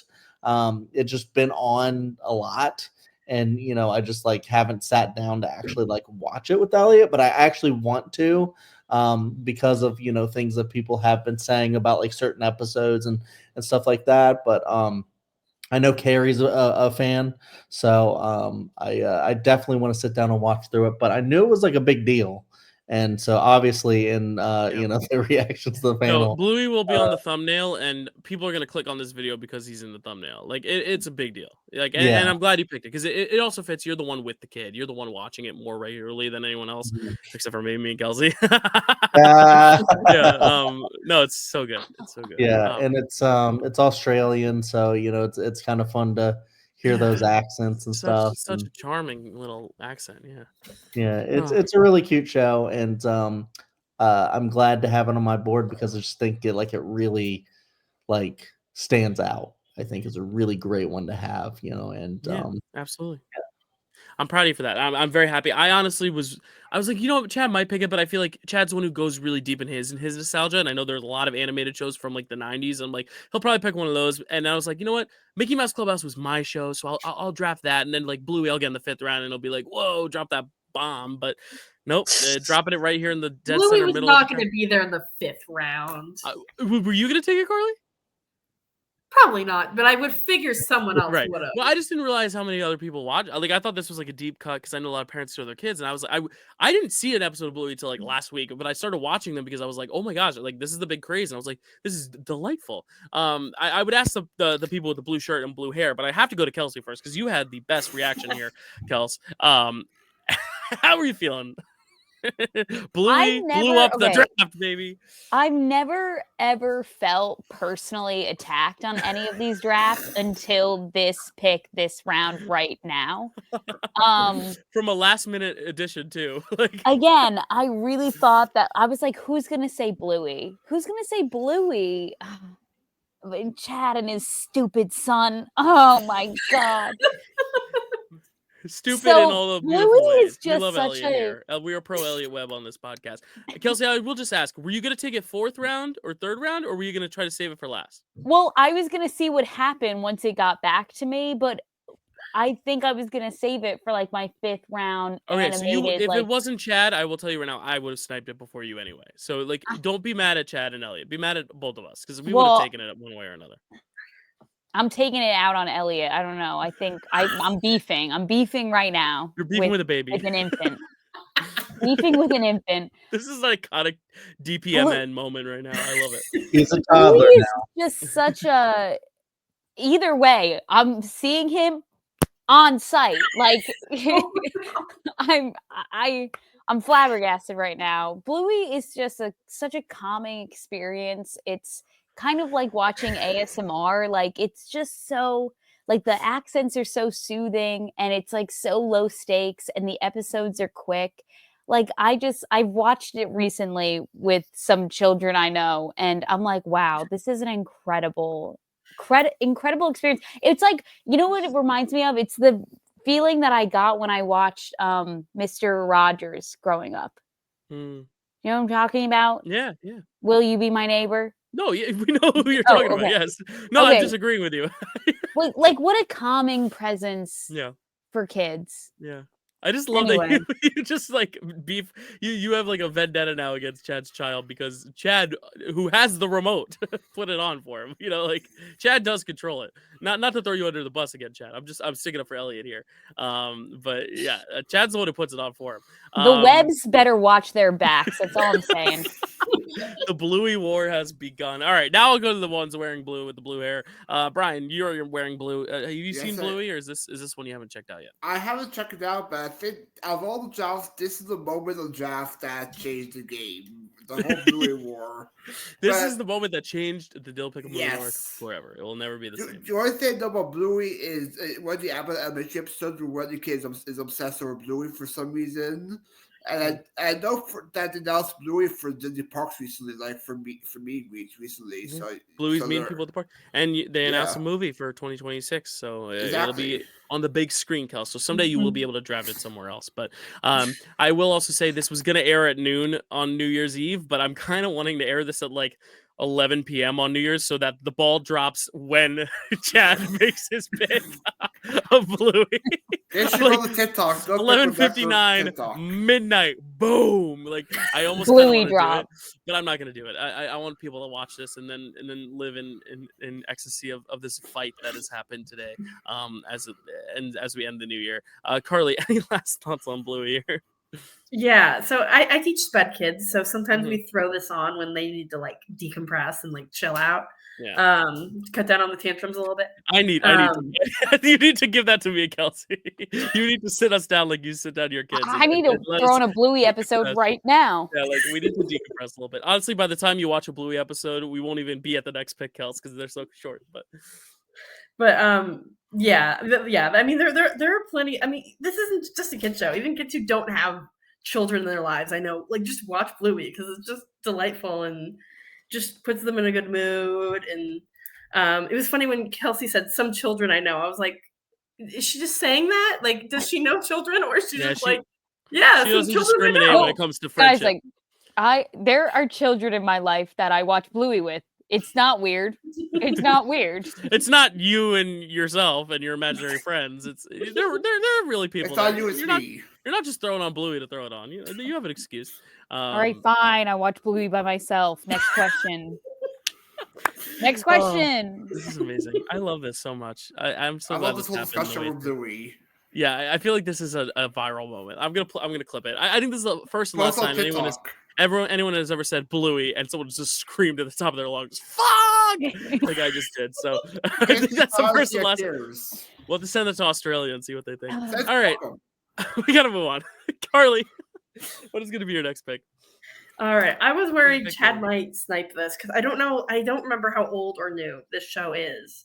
And he was talking about an animated show. And I already picked an animated show, but I need to pick another one because I love this one a lot. You're leaving Kelsey with nothing, everyone. I love it. Give it up. So this show, it's the last one in my little love tier. After this, it's mainly just shows that I like, but I don't feel a strong connection to. And this is American Dragon Jake Long. Ooh. I loved this show growing up. I loved it so much. I don't remember a lot about it, but based on my memory of it, I think it had pretty good representation of like a different culture and like all that. And I thought, especially with the dragons and like the dragon lore and the family stuff, like I remember just loving this show. I love Jake. He was such a fun protagonist, like a cool guy without being like necessarily cool at times. He's kind of a weirdo at times. And I love the dragon stuff. I thought it was just so cool and unique. Just the idea that like they can turn into dragons. I was just like, that is so cool. And like and I keep bringing up ships. I was obsessed with Jake and Rose. Like their relationship was so interesting because like she was trying to kill him, and he like hated the Huntress version of her, but like the kid version, the teen version of them, like wanted to date, and like they were really into each other. And then they find out that, oh, you're trying to kill me. It's like this whole complicated thing, and it's very cute. They were very cute. I really liked them, and I liked what the plot line they did with them. And I mean, I just love the show. I thought it was amazing. And this one, this was another one I didn't have time to check out an episode of before the draft, but I do want to check it out again just to see how I felt about it. And I think it was weird. They changed the animation, I think, like a season or two in for some reason, and I don't know why. I didn't mind the change, but I thought it was kind of odd. But yes, I love this show. I like this one too because it's not just like a very blanket premise like the Pixar where it's like this talks. This is like toys talk, bugs talk, cars talk. It's not like Sweet Life is like people in a hotel, and like this was like a really nuanced premise. It was really digging into like the Asian culture and the whole like metamorphosis into an animal type thing. Like it was a really cool idea, and like it was kind of an action show as well. Dante Bosco, Zuko in Avatar, also Rufio in Hook, voice of Jake Long here. So good show. This was one that I think my brother liked. His name's Jake. Loved this one more than I did. I think this is just one that I guess must have escaped me. There are other animated shows that I'm looking at now that I watch more than American Dragon Jake Long for some reason, but I do remember seeing a few episodes of this and digging them for what they were. It's just like I don't have any vivid memory of it, but it was on my short list of 5 animated shows if Mickey Mouse Clubhouse, Kim Possible, Phineas and Ferb, and Bluey got sniped. So there you go. All 5 of my shows are represented in some way, shape, or form here for animation. So I'm happy. It was also on there with the other 2 shows that I won't name, but I had like a short list of 7 or so short shows. So maybe we'll talk about them later. Maybe I'll bring them up at honorable mentions. But Kelsey, now that you've taken a breath, how do you feel about American Dragon Jake Long?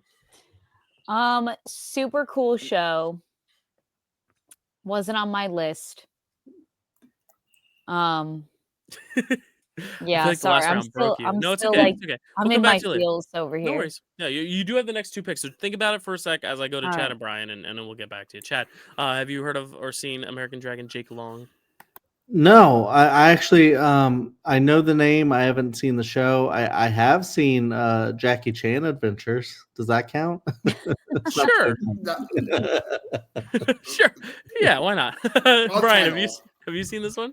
I have actually, and I also love how Cardi has 2 John DiMaggio shows because John DiMaggio voiced the Food Dog. She also had for Dog Dracula, John DiMaggio for Kim Possible, and yeah, I also love how Dante Bosco with two great shows in the year 2005, Avatar for Nickelodeon, and now Jake Long. Yeah, I definitely think Avatar wins that battle there. But yeah, just so cool that he's on such 2 like big mainstream shows at the time for animation. So very cool.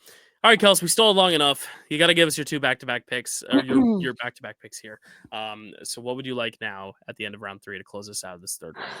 Well, I think my animated is just that category is absolutely a lost cause.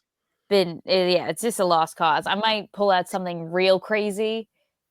Who knows what's going to happen in round 5? But for round 3 and 4, I think I'm going to have to round out my like iconic Disney Channel baddies, and I'm going to have to go with Jessie.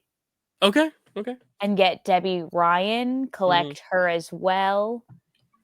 Yeah, you're adding quite a roster together of iconic Disney women. I love it. I mean, this one was also like, I feel like in the mix of like Hannah Montana, Wizards, like Jessie, like they're all like kind of similar. This one was definitely a little bit later. I was definitely weaving out of the Disney Channel realm when Jessie was happening, but still entertaining nonetheless. Cameron Boyce, R.I.P. What a talent. The guy who was the original Horton in Suicide. Yes, Horton. Kevin Chamberlain. Yes, absolutely. Bertram, funny guy. And and also another iconic theme song. And as 2 people who have a good friend named Jessie, this is really fun. Yeah. Oh yeah. To see Jesse and say, "Hey, Jesse." Yeah, that wasn't because this was airing when we were in high school. So like this was every summer camp. It was, "Hey, Jesse," and she never got annoyed at that. She never got annoyed at that. No. She never told us she got annoyed at it, but you never know. I think it would take a lot to really annoy Jesse, to be honest. And I mean it's cool. There's a theme song about you. No, this is good. I never actually watched Jesse. This was just like I just never watched it. After Sweet Life on Deck, I never really kept up with Debbie Ryan, but no, she's great. I mean, I've seen clips of it. Obviously, Peyton List is now a big deal as well because of Cobra Kai as well. So she had a big career. You want to feel really old, Kelsey? Sky Jackson is gonna have a baby soon. Like that's crazy. Who was like a baby in this show? Wild. Yeah, she's pregnant right now. So Stars as well. Yeah, she was on Dancing with Stars as well. But this one is also like one that I missed when I was looking at my initial list because it's listed under currently airing because it's still airing reruns. But yeah, like this is one that I guess it's still airing reruns because it's very popular, and I know a lot of people, especially like that kind of betweener generation for us, Kels, is this is their show. Like this was the big one of like that next generation that like we were at the tail end of seeing, that kind of shift. So great. You got Debbie Ryan on your board for Jesse. That's awesome. Carly, you watched Jesse, or was this a little bit past your it was a little bit past my time. Okay. I've heard good things, and the premise never I probably could have watched it, but the premise was never super interesting to me. So she's a babysitter, right? Is that what it is? Yeah, she's a nanny for like 3 kids in New York City. 4 kids. 4. Yeah, you're right. 4. Brian's seen it, I imagine, right, Brian? I see. Yes, I have seen it. Not one of my favorites, but I know one. The episodes Adam Sandler appears as a guest star. That's right. Adam Sandler did guest star. Oh, word. I remember that. Yeah. I remember that from commercials. Yeah. Yeah. Chad, any idea about Jesse? This seems to be one that you might not know well because you were now fully into your 20s when this came out. Yeah. I this didn't really ring a bell other than people like bringing it up, but when you mentioned Peyton List, I am deep into Cobra Kai right now, like on a big like watch of it. So when I saw that she was in it, I was like, whoa, cool. And then also apparently Debbie Ryan cameoed in Fast X as herself. Oh, I don't know. Maybe she did. And Brian, have you seen that one? That's hilarious. I see Fast X. I don't think she was in it. Well, I mean, she cameoed as herself. Wikipedia, I don't know. maybe she was. Maybe they were watching Jesse or something. Yeah, right here, Fast X as herself.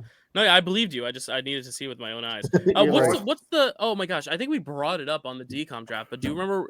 Maybe Kelsey knows the DCOM where she made that really weird face and then they like TikTok made it viral. Radio something. Radio Rebel. I'm Radio Rebel. Yeah. There's like a scene where she like makes this like kind of like shy face, and it's so freaking weird that like they flipped it and made it a viral moment. So if Chad, if you haven't seen that, if you have a chance to look up just like Debbie Ryan Radio Rebel GIF, it'll pop up. It's a very funny face. But and she talk about weird crossovers. The episode of Spider-Man where Jesse appears on it, like all the kids appeared when the episode ended. Very cool.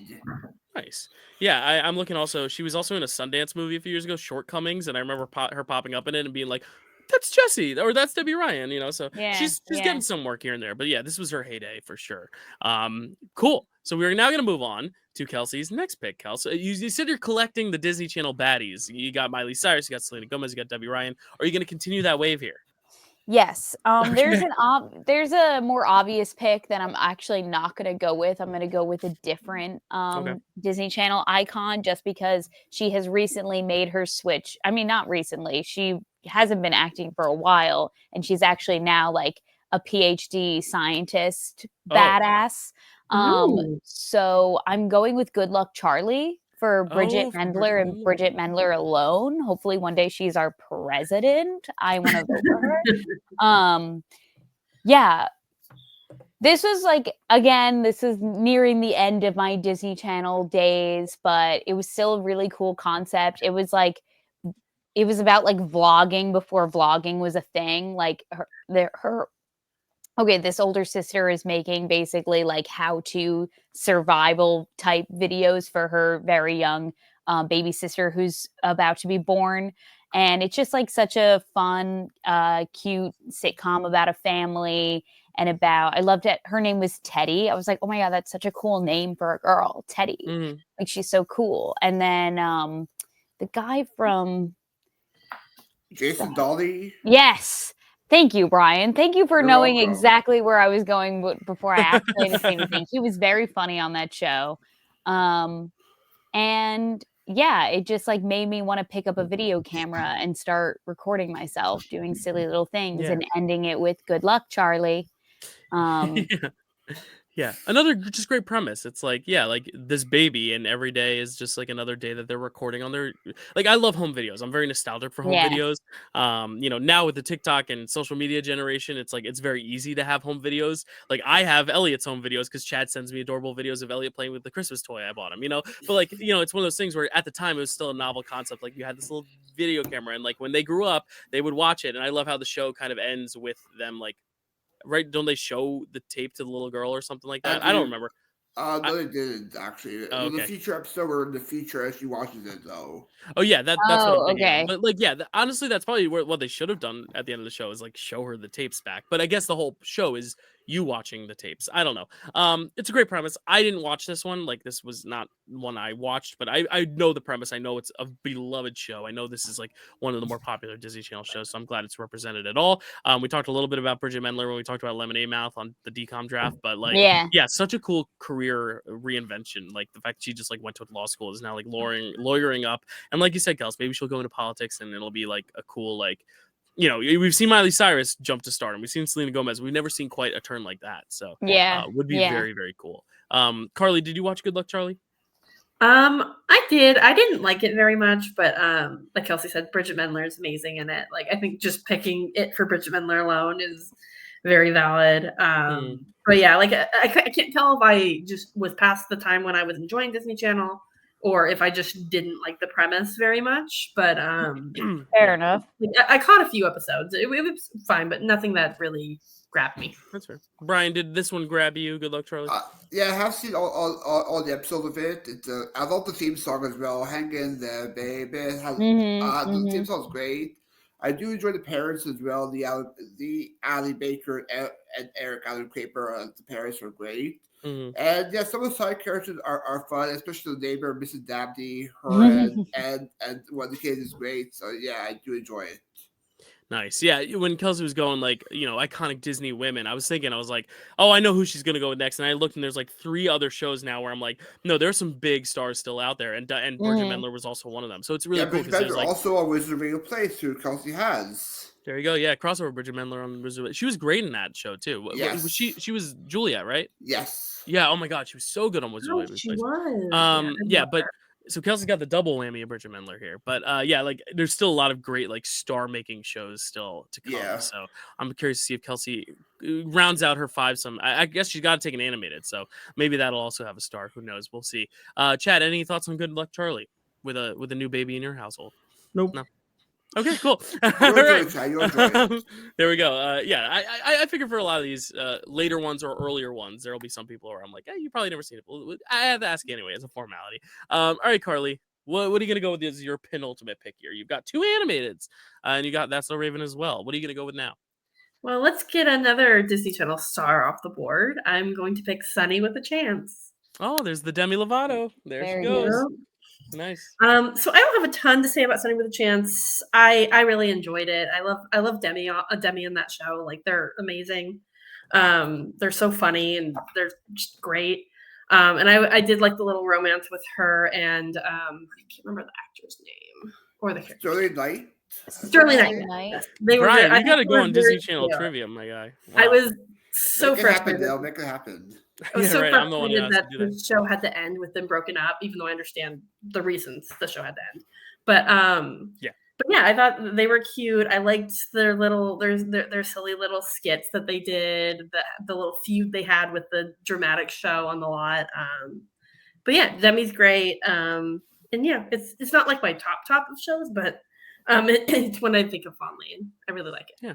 Yeah, Demi Lovato, an iconic Disney star. Obviously, Camp Rock was a year before, and then they were like, "Yep, let's capitalize," and then gave them a whole show. So, like, I just love that, where like this really is the chance for these stars to really break out, and Demi, another one who is just a massive success now, and I think a lot of it is due to the show and to her fan base for that. So, I didn't watch it. Yeah, this is just one I didn't get around to either. But this is kind of the area where like I was falling off of it, but not completely off because there were still other shows airing, like Sweet Life on Deck, which is a Waverly Place, but I was kind of finishing out those shows rather than starting new ones. So I never watched this one. But it sounds good. Chad, have you seen Sunny with a Chance starring Demi Lovato? No, I haven't, but I did just watch Camp Rock. So yeah, there you go. Something. Absolutely. Brian, are you a fan of Sunny with a Chance? It's an okay show. It's not one of my favorites of Disney Channel, but I've never watched it. I love the premise how it's like cast working behind the scenes of an SL type series. It's so random, and it also a spin-off series as well. So random as based on the sketch show. Right. This is definitely one of the more involved pitches. It's like a group of friends putting together a sketch comedy show about different characters. Exactly. It's very interesting. Very behind baseball. Inside decent. baseball. Behind the scenes. Whatever I was trying to say. I don't know. Behind baseball. I don't know who I am. Kelsey, did you watch Sunny with a Chance? Yes, I did. I also liked this theme song. Thought Demi. How did this one go? I don't remember this one. Off to the races, I'm going places. That's all I remember. This one really escaped me. I have no recollection. Okay. And yeah, I liked how it was about like this kid like sketch comedy group. That was really inspiring. Yeah. As a kid. And I love the enemies to lovers romance. It was what I was yearning for in my teenage years, obviously. Yes. Well, you have a lot of enemies out there because of the Bluey moment. So don't worry, Kels. Don't think I forgot. Still young. Speaking of, Chad, you do have the next pick. What are you going to pick here as your penultimate pick in the draft? Okay. So yeah, I'm going to go something like way earlier that I don't think anybody has on their radar one bit. It's no Bluey. But it is something that I grew up with, and if you know me and you know a lot of the shows that I like, and then you knew what the show was, then you would know that I loved it as a kid. And it's a little weird. It's actually called So Weird. Oh shit! I don't. Yeah, you never heard of this? Never heard of it. I'm like scrolling through trying to find it. You go ahead. Yeah, it's pretty early on, but it started in the 90s. But it's basically like one of these kids versions of the X-Files. Dylan's like, oh yeah, it counts. No, I always believed you that it counts. Right. You're good at following the rules, but I was just like, I've never heard of this. Wow. But I'm hoping that maybe it inspires people who like the same kind of stuff that I do to maybe check it out on Disney Plus. I think it's on there. And I think.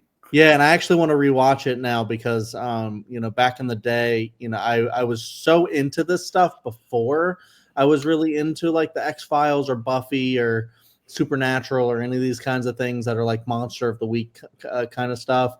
Where this it has like a paranormal teenager, like a teenager like medium deal, like travels around with her mom, and and then I watched other stuff like Erie in Indiana and Big Wolf on Campus and stuff like that. Are all like shows that I just loved, and then so of course I would fall in love later with the X-Files, and then my favorite show of all time, Buffy, the Vampire Slayer, and stuff. So of course this is on my radar. I don't remember too much about it, but it was one that I saw that I was like, that's probably a deep cut that a lot of people probably don't remember. But like I said it to Carrie, I was like, do you remember So Weird? And she was like, yes. So it was like a thing, back then, and it just kind of got lost to time, I guess. But it's so weird. It has to be on my draft board, I guess.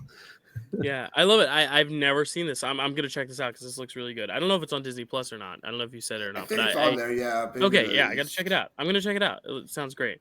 It is. Cool. Yeah. All right. I'll check it out. Yeah, I just don't know much about it. But Chad, you always sell things that I've never heard of really, really well. So I will be checking it out. What? Apparently, Henry Winkler was an executive producer. There you go. Quality check. Oh yeah. Anyone seen So Weird? Knows So Weird? Brian, have you seen So Weird? I haven't seen So Weird, but I looked at the cast. Brink, the guy who played Brink, is in the show apparently. Yes. I was gonna bring that up. Yeah. And it was filmed in Canada as well, so maybe I might check it out someday. Yeah. Kelsey, have you seen So Weird? I haven't. No, it's a good segue from So Random though. That's a good little segue Chad made, inadvertently.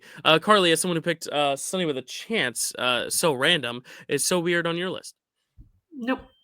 Okay, yeah, I love the deep cut generational picks because I feel like we've all been generally around the same ballpark, so it's cool to get like a few of these picks that are a little bit beyond or a little bit before. I love how Chad probably has the oldest and newest show on the draft board right now with So Weird and Bluey. He's spanning all demographics here. All right, I'm gonna go with something. I'm just going to go with what I watch the most. That's kind of where I'm at in the draft now. I've already gotten my animated. I got like a Playhouse Disney one. So like I'm going to go back to like just like the core Disney Channel shows. And this is one that I don't think was nearly as good as the original, but it is one that I watched. I did have a little crush on one of the stars that now, like, because she is my age, met little Madison Pettis. I'm going to go with Cory in the House. Cory in the House is, a real fun spinoff. It's a cool premise. Like, take a supporting character and put him in the White House. It's kind of like the Sweet Life of Zack and Cody thing of like, oh, what if you lived in the White House? But the added bonus is that it is a character you already know well enough.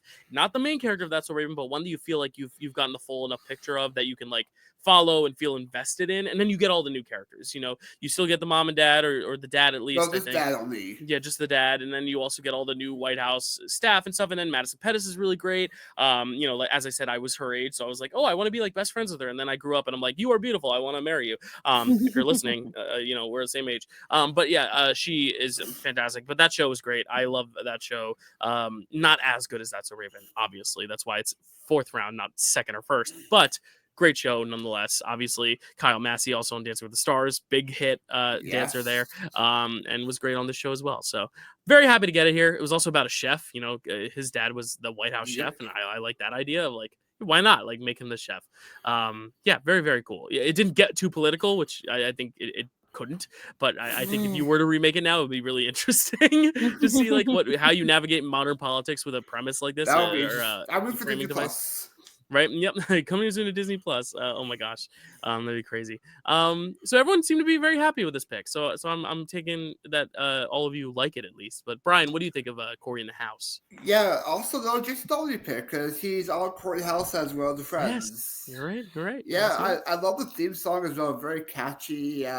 Cory in the House. Mm-hmm. I love how they brought back some cast members from the That's So Raven, like the Dr. J. Thompson pops up for episode of Stanley. Waylon Simone returns. Mm-hmm. I love the whole the enemy. Well, the Spark guy who becomes Cory's enemy for some episodes. Mm-hmm. I love John McCain as the president of the United States. How he always emphasizes that a lot. Mm-hmm. And it's a great show. Disney Plus should add to it on Disney Plus. Yeah, there you go. Kelsey, thoughts on Cory in the House? Yeah, I remember this one being a part of the lineup of the Sweet Life, That's So Raven. It's kind of like lived in this era. So I remember coming across it. Not I can't remember anything super specific. Only ran for 2 years, surprisingly. Yes. Only 2 seasons, 2 years. Yeah, 2007 to 2008. But that was the cream of the crop there. Yeah, for sure. Yeah. It's a good pick. Thank you. Carly, thoughts on Cory in the House? Yeah, I watched it here and there, but I didn't love it or hate it necessarily. But it was good. What was the actress she mentioned? I remember she was hot. So Madison Pettis. Nowadays, yeah. She was like just a cute little kid, and then she was in the Game Plan with The Rock. She was one of the great Disney. She was in the American Pie so recently. Yeah, the American Pie remake, or spinoff, I guess. Chad, any thoughts on Cory in the House? Also, He's All That. Yes, she is in He's All That. Also, Deltopia. I don't know if anyone's seen that, but yeah. Good job. Because I love That's So Raven, I did really like Cory in the House. I did have this on my list. I wasn't necessarily gonna like pick it now, but like there's only like 4 things left on my list that are potentials.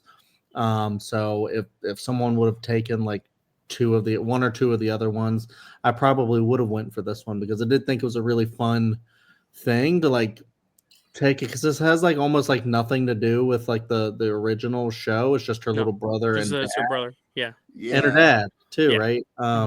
And I thought that was like a really interesting like spin-off like opportunity. Like you don't want to have like the same exact thing as what the original show was, so this was a really cool way to spin it off. And I feel like Corey was like a really good character to then helm his own show. So kind of like a Buffy Angel situation, I think. I think it's always best when you take one character to spin it off rather than take the cast, spin it off, and like leave a few behind, like which is what Spielberg on Deck did, where it's like, oh, you miss Maddie, but here it's like you only have one, so you miss all of them, but it's its own thing because it's only one or 2 you're pulling over. Madison Pettis was the younger girl. I was talking about. I know.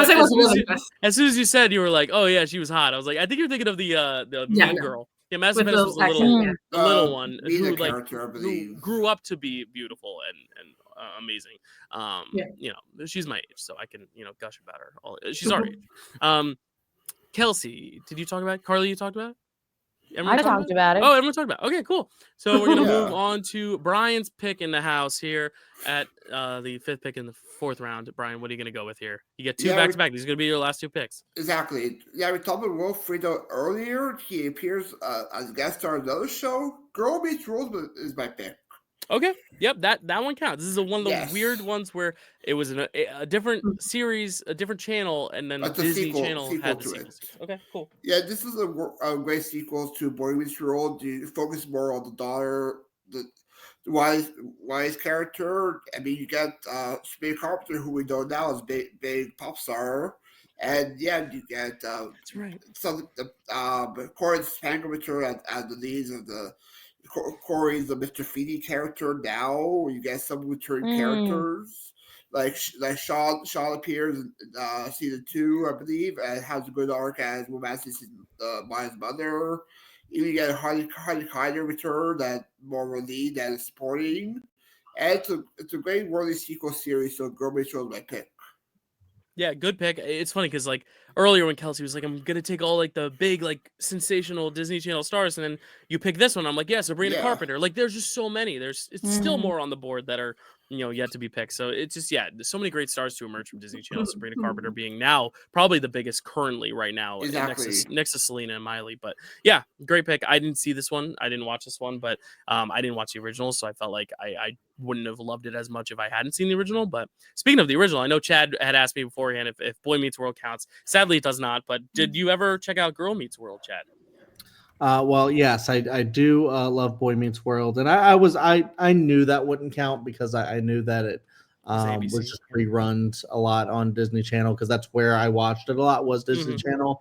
I adore Boy Meets World, so a spinoff was going to be always tough for me. But like I didn't like try to watch it day one or anything, and I went in and watched. I think part of an episode. I didn't give it a fair shake, is what I'm saying.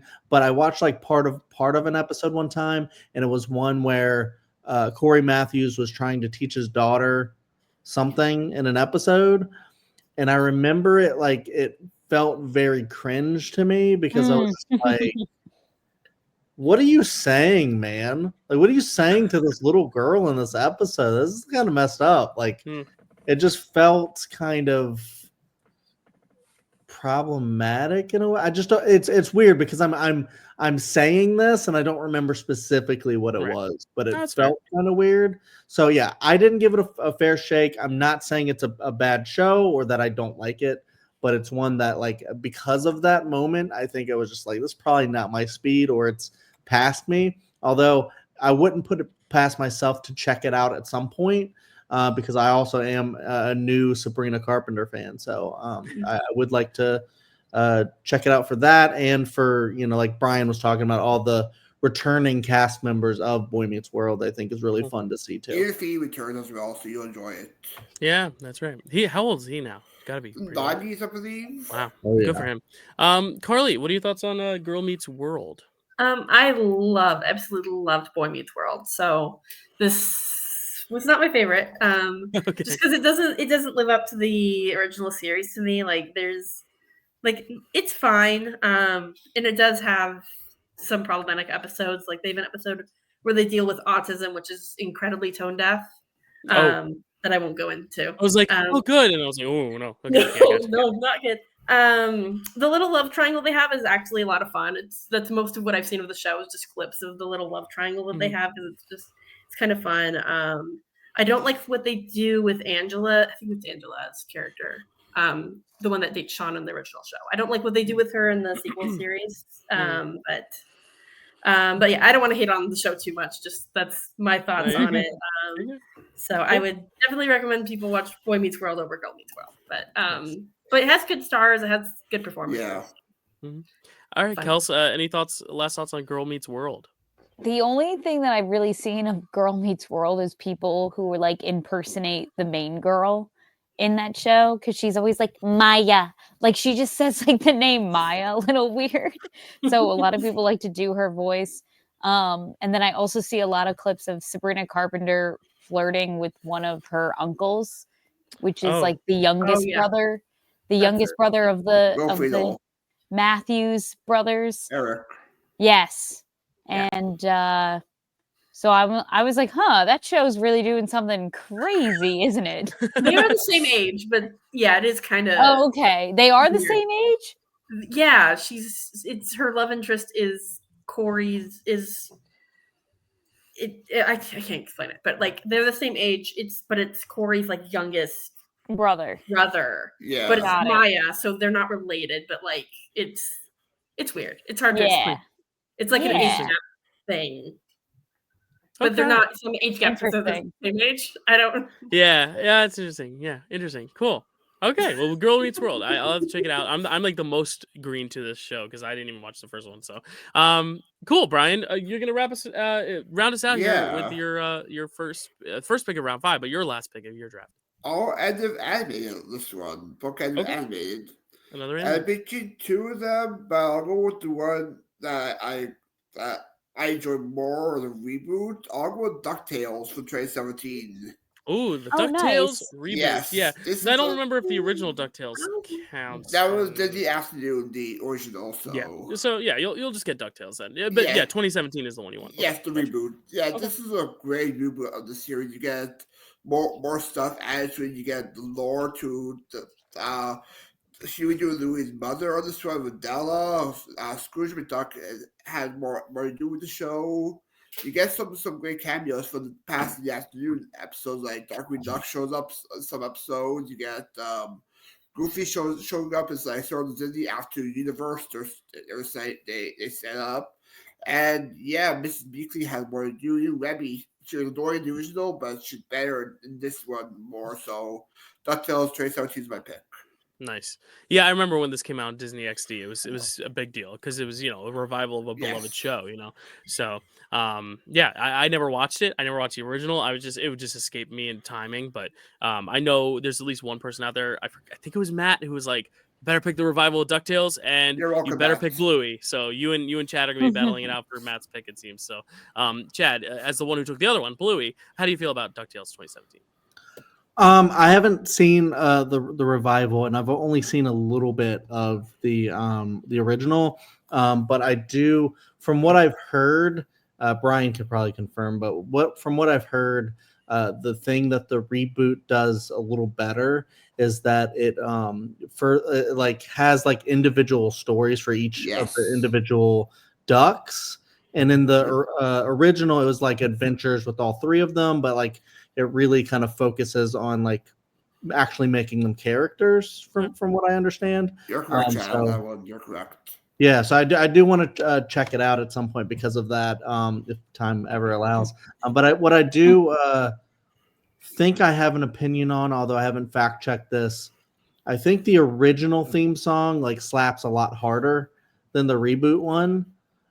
Because of the singer who sings it, I think just goes really hard with it, and it's like one of those like iconic like themes, is the DuckTales theme. Woo! And but the reboot, I think I remember listening to that one, and I was like, oh, it's not as good, but I feel like the show's probably better. So nice, cool. Yeah, I gotta check it out. It sounds great. Kelsey, have you seen DuckTales, new or old? Never really watched it, but I did sing the song DuckTales in a cabaret performance that we did for camp. Yeah, the cabaret was themed TV themes. So, we sang a bunch of TV themes, and that was one of them. So I didn't sing it, but I watched Kelsey sing that. Carly, have you seen DuckTales? Here and there, but not enough to have much of an opinion on it other than the theme song's great. Great. From what I recall, Lin-Manuel Miranda either really loves it, or he wrote some songs for the new one, or he was voice acting He's in the show. Yes, he is in the show. Okay. I knew Lin-Manuel Miranda was connected somehow, and that's when Chad was like, the new theme song sucks. I was like, wait, is that Lin? But then I looked it up. It's not Lin. It's Felicia Barton sings it. But Lin was involved in some way to the new one. So if you're a Lin fan, there you go. All right. Good job, Brian. That's Brian's last pick. I'm going really outside the box for mine, because I want to try to get the fullness of Disney Channel represented on this board. And there was one event that happened for 3 seasons that I, as a Disney Channel fan, looked forward to every year. And it was a show. It was a series. There were episodes. It was a series. It aired on Disney Channel, so it counts. But it's a reality program, which you don't get a lot of in Disney Channel. It's always usually scripted stuff. But this was a reality program. And this was my Olympics. It was called the Disney Channel Games. And that is going to be my pick. Disney Channel Games. What it was that it took every single big star at the time. So it was like Miley, Cole and Dylan, Ashley, Brenda, Demi, the Jonas Brothers, all the big stars at the time, depending on what shows were on, were drafted, including international Disney Channel. So like you had some Italian Disney Channel stars, some from like Korea and China and America, and they all sorted them into teams. And they literally had like an Olympic style event. It was almost like Survivor, but they didn't vote people off. So it was just like teams competing in these athletic events. But the best part was watching them like work together, watching Dylan and Cole have smack talk with one another, seeing like Ashley Tisdale on a team with Kevin Jonas, on a team with Demi Lovato against Joe Jonas and Kyle Massey and Raven Simone. Like it was really cool to just see like different Disney Channel stars interact. It was kind of like, watching an episode of like SNL afterwards when they're all like on stage together celebrating afterwards. It's like very cool to just see like the mingling happen. It kind of reminds me of like the Oscars in a way, where it's like all the best movies of that year, here are all the celebrities together celebrating those movies. It was kind of like that, except instead of celebrating the shows, they were competing against each other for points, and there was a green team and a red team and a blue team and a yellow team every season. I was always rooting for the green team, I think, or whatever team Ashley Tisdale was on. But yeah, that was such a fun event, and it happened 3 seasons, and every season it was a little different. You added some people, you got rid of some people, they mixed and matched the teams. But yeah, it was just something I looked forward to every summer or whenever it aired, because it really embodied the spirit of what Disney Channel is for me, which is a star making place. It made a lot of the great stars of today and tomorrow and in the future. We talked about Serena Carpenter and Demi and Bridget Mendler and all these people, but like this was the time to really just see all the great talent that Disney had and let them just be people. Let's like just see what happens if you have like these really competitive like field day events with them. And they weren't ever extensive. Like it was all like wipeout stuff, like try to jump from this balance beam to this and then make this puzzle, and like very tame. It wasn't like making fire against someone, like in Survivor. But it was really, really nice. Like I really enjoyed it. And Carly knows I love Survivor. All of I love Survivor. That's not a secret. But like I talked to Carly about it a lot. But I've never really shared my love for the Disney Channel games. So there we go. I figured it's a fun like 5th pick. It was going to be Bluey in the spot, but I should have been smarter and known that other people were fighting to get Bluey as well. So I'm happy that I got to squeeze this on, because this is one that I was like always toying around with, like, do I pick it? Do I not? 5th round, I feel good picking it here, because it kind of just embodies what Disney Channel is to me. So if you haven't seen Disney Channel games, it's really entertaining. It's so fun to watch all the. If I'm not mistaken. What was that? It's all Disney Plus, the games. Disney Plus, yeah. And it's hosted. Chad will love to hear this, by Phil Lewis, who plays Mr. Mosby, and Brian Stepanek, who plays Arwen. The two of them host it because they're adults, so they let the kids have fun, but they host it, and their banter back and forth is so great because it's actually them. So like Arwen doesn't have glasses. It was the first time I ever fathomed another person not having glasses in real life, that they actually wore glasses for a character role, and then I realized my grandma doesn't wear glasses when she sleeps, and it was just like a big eye-opening moment of my life when I was like, wait, people don't don't wear glasses all the time. Anyway, that was what a kind formative of experience, right? for Right. I Dyl. was like, Arwen, where's his glasses? And my mom's like, it's an actor. Yeah. So, Disney Channel games. I don't know how many other people watch this. Did anyone? Kelsey, did you watch this one? Yeah, of course I've watched the Disney Channel games. It's interesting. I did see this listed on, when I was gathering up my list. I didn't know if it 100% counted. So I'm glad you went for it, Dyl. I'm glad. Yeah, I mean, you guys can veto it if you don't think it belongs. But no, hey, I it's respect Disney it. Channel series. It It was aired not on Disney scripted. Channel. But I remember it aired on it. yeah, there you go. Yeah, I remember it was always so much fun. If they had made them make fire, I would have picked it. But right. sadly, So yeah, it was always. I'm just looking at pictures now. It was always fun because like the Jonas Brothers were always on different teams, so there they are in their different outfits, and it got really competitive with them. Like the Wizards cast. So like this year, David Henry and what's her name who plays Harper.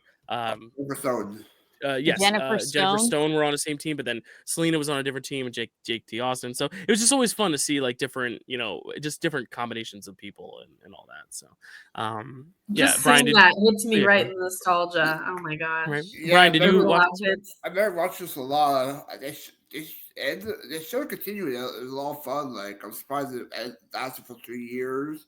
Yeah, they could have kept doing it. I feel. Yeah, I think it could be good for a reboot as well. Like of all the child stars you have now, would be good. Yeah. And I remember they filmed this in the Marvel-ous sports area in Disney. I remember correctly. Yeah. The competitions were always so elaborate and fun to watch. Chad, did you partake in the Disney Channel Olympics? That was the Disney Channel games. No, but when you brought it up and explained what it was, and then like talked about how cool it was, like it sounds like I missed out. But I mean, I was just a little too old for it. Yeah. Although I kind of wish they had like started it before, right? Like during my time, and you could have like Shia LaBeouf and Hilary Duff, and all those people being in it. Yeah, and you could have had like so many. I mean, because even when I was coming up, you had everybody trying to become a singer and stuff like that. So you could have had all those people and everybody really doing it. So damn it, I wish animated characters as well, like Cusco could have did or Kronk. Oh, an animated version? That'd be cool. Yeah. Well, hey, it's on Disney Plus, Chad. If you ever want to check it out and just like be like, oh, I don't know if I will, but it's a really fun pick because it's like unlike anything else that we've picked so far. So I think that's really cool. And it speaks to my competitive reality TV nature of loving Big Brother and Survivor. Also, though, you ended with Phil Lewis, begin to end with Phil Lewis. Right, Phil Lewis, and then Phil of the Future, and then Anyway, very fun. Very happy with my draft board there. Chad, you get to round us out now with your final pick here. Round your draft board out. What would you like? Okay, so coming on this kind of last minute, I didn't know what I was going to do, and I was kind of scrambling around to try to find some good stuff. And I feel like I really love what I've done so far because I feel like I got a solid 3 iconic shows, and then even a modern day one with my third pick, and then the fourth pick I got to go a little weird and get something that no one on this panel, well, one person had heard of, I think, with Brian. And hopefully that will now be a recommendation for you guys and a lot of other people. And so I'm going to go with something that's not, because I was going to go with something that I watched a lot as a kid, but I don't remember a lot about it. And I think I'm just going to use that as an honorable mention. I'm going to go with something that I've watched more recently. It's also animated. So I'm going to go with a second animated pick. And it's one that I thought, because of the style of it, I thought I was going to love a lot more than I actually did. But I don't think that I got too far into it. And I think maybe if I rewatch a lot of episodes and then continue on, I think it could be something that I would really end up loving. But right now I'm just in a like it phase with it. But it is one that a lot of my friends and just people and just adults and stuff just still really like, even though it's an animated Disney Channel show. It's kind of like an Avatar: The Last Airbender kind of thing where it's a kid show, but everybody watches it, and it's not Bluey level. It's more adult level than that. But more I have an idea. But I'm gonna go with Gravity Falls. Oh, I thought we were gonna go with another one that started with a G. Okay, never mind. Yeah, but Gravity Falls, good. Yeah, I've never seen it. Now I want to know what you're talking about. Go ahead. But no, yeah, I'm gonna go with Gravity Falls. It's just, it's also kind of in the same vein as So Weird, because it's like, a paranormal type show with a brother and a sister, and they go to visit, I think, their uncle, or is it their grandpa? Their uncle Sen. Okay, yeah. So that they go, and he's got like a weird, That's what they call it, so. He's got like a strange kind of like place. It's actually great uncle. I'm looking out. Great uncle. So that's why they call him Grunkle. Yeah, that's Grunkle. I gotcha. And yeah, so he's got like a weird place, but like strange thing. It's almost like he lives on a Hellmouth, because strange things keep happening all the time around there, and they got to like solve mysteries and stuff like that. And it's fun to see like their dynamics. I think the characters are really fun and funny, and it is just a really fun show. It's a Monster of the Week style thing. So and I think they use the animation really well in it too. So yeah, I think this is a great show to round my draft board off with. Yeah, I know it's very popular. I've just never seen it, and I've been meaning to. I haven't seen it, but I don't theme song that well. Since we were on a Rankum episode with Malcolm doing Disney Channel shows, this came up, and I still have not seen it. So definitely need to check it out. Carly or Kelsey, have you guys seen Gravity Falls? So I haven't seen it, but my brother's really into it. Here, give me your book.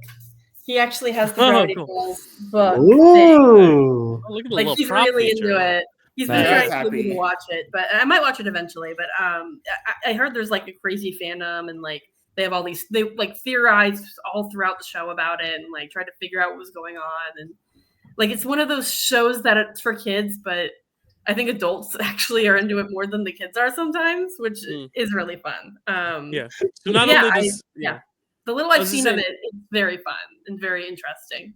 Yeah, I was gonna say, not only has Chad now picked like the oldest and newest show on the list was So Weird and Bluey, he's also picked the show that appeals most to kids, Bluey, and the show that appeals most to adults, Gravity Falls, for the anime. So Chad's covering all the bases here. For a last minute tag in, you're doing a great job. You might win the poll after all, baby. Yeah, you might win it. But hey, Gravity Falls, very popular. Kelsey, have you seen this one? I know you're the last to pick an animated. Was this one you were thinking of? I've never watched this show, but I was gonna draft it.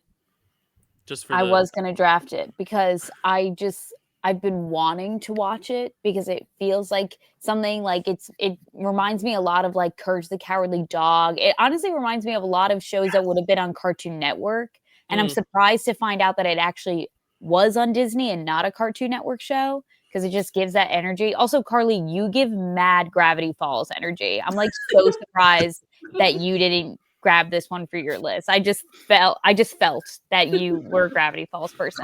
Carly would love Carly would love the little sister for sure. Oh, yeah. Mabel. Yes. Mabel. Yeah. See, I know their names, and I've seen like clips of it and like sounds of it on TikTok, but I've never watched it, and I've been wanting to, and it just feels like something I would like. So I was gonna draft it, and so now, Chad, you're 2 for 2 now with me, and so. I don't know. I thought we were friends. All right. Look at the voice cast. It has one of the characters, Bob Burgers, in it. John Belt Roberts is one of the characters. Mm-hmm. Yeah, Linda Cardellini's in it too. J.K. Simmons. There's a lot of great people in it. I think the cops in it are also gay, if I'm remembering correctly. There you go. Thank God. You gotta watch it. Carly's our queerness expert on this draft. You always bring up queer facts and chips that you wish had happened, and then Brian is always the one with the interconnectivity. Yeah, and then Kelsey and Chad are beefing, and I'm just here. All right, so Carly, you're gonna round us out here. Your final pick. What are you gonna pick? Okay, so this one I tried to figure out if it was a Disney Plus original or not. So you can let me know, Dyl. Okay. Does The Owl House count as a Disney Channel show? It on Disney Channel. I've never heard of it. Let me look it up real quick. Okay, it's gay. Talk about it, because regardless, you should talk about it. Yes. Yeah, it's Disney Channel. So this is one that my brother actually got me into because he was very into it. So the premise is, since I assume not many people have seen it, it's like that this girl, she's like human, I believe, and she ends up in like this mystical world with like magic and witches. And like she goes to like this kind of magic school, but she's also trying to figure out like how to get back home. Like that's just the basic premise. And it's just kind of a fun, silly, like she's going to this magic school and she's interacting with this witch who kind of had to adopt her, but is like kind of grumpy. Her adopted witch mother is also gay, I believe. So like there's a lot of gayness everywhere. She has a girlfriend who has like colored hair. So like when I saw that, I was like, oh my gosh, I love whenever you see colored hair, and obviously look at my hair. But and like they're very cute. They have like a little enemies to lovers vibe, and then they actually get together, and they're very sweet. And her girlfriend is kind of a bitch, and I love that. I love like a sweet, kind character, and then someone who's kind of a bitch who like defrosts a little bit for this other person. It's just sweet. It's fun. The arcs are really cool. I never properly finished the whole thing, but I am hoping to get back to it at some point. But yeah, it's really good. People should check it out. It's a fun animated show, and it's always, there's not a ton of gay in Disney Channel, so I always love when you see more recently we see a little bit more of it. So just wanted to shout that one out. Very cool. Yeah, I've never heard of this or seen it. So another one that I've got to add to the list with. So weird of shows that I just like had no idea existed, and now I'm like really hyped about. So yeah. Brian, you said same thing for you? I haven't seen it, but I had all the searches it from Gravity Falls, so gotcha. Chad, have you heard of this one? The Owl House? No, I haven't. Nope. Yeah. Very interesting. Kelsey, have you? No, but you said enemies to lovers, and I'm sold. Yeah, that's Kelsey's favorite trope there. Very cool. I love how personal the last round gets. I mean, we got the Disney Channel games and the Owl House. I love it. All right, cool, Kels.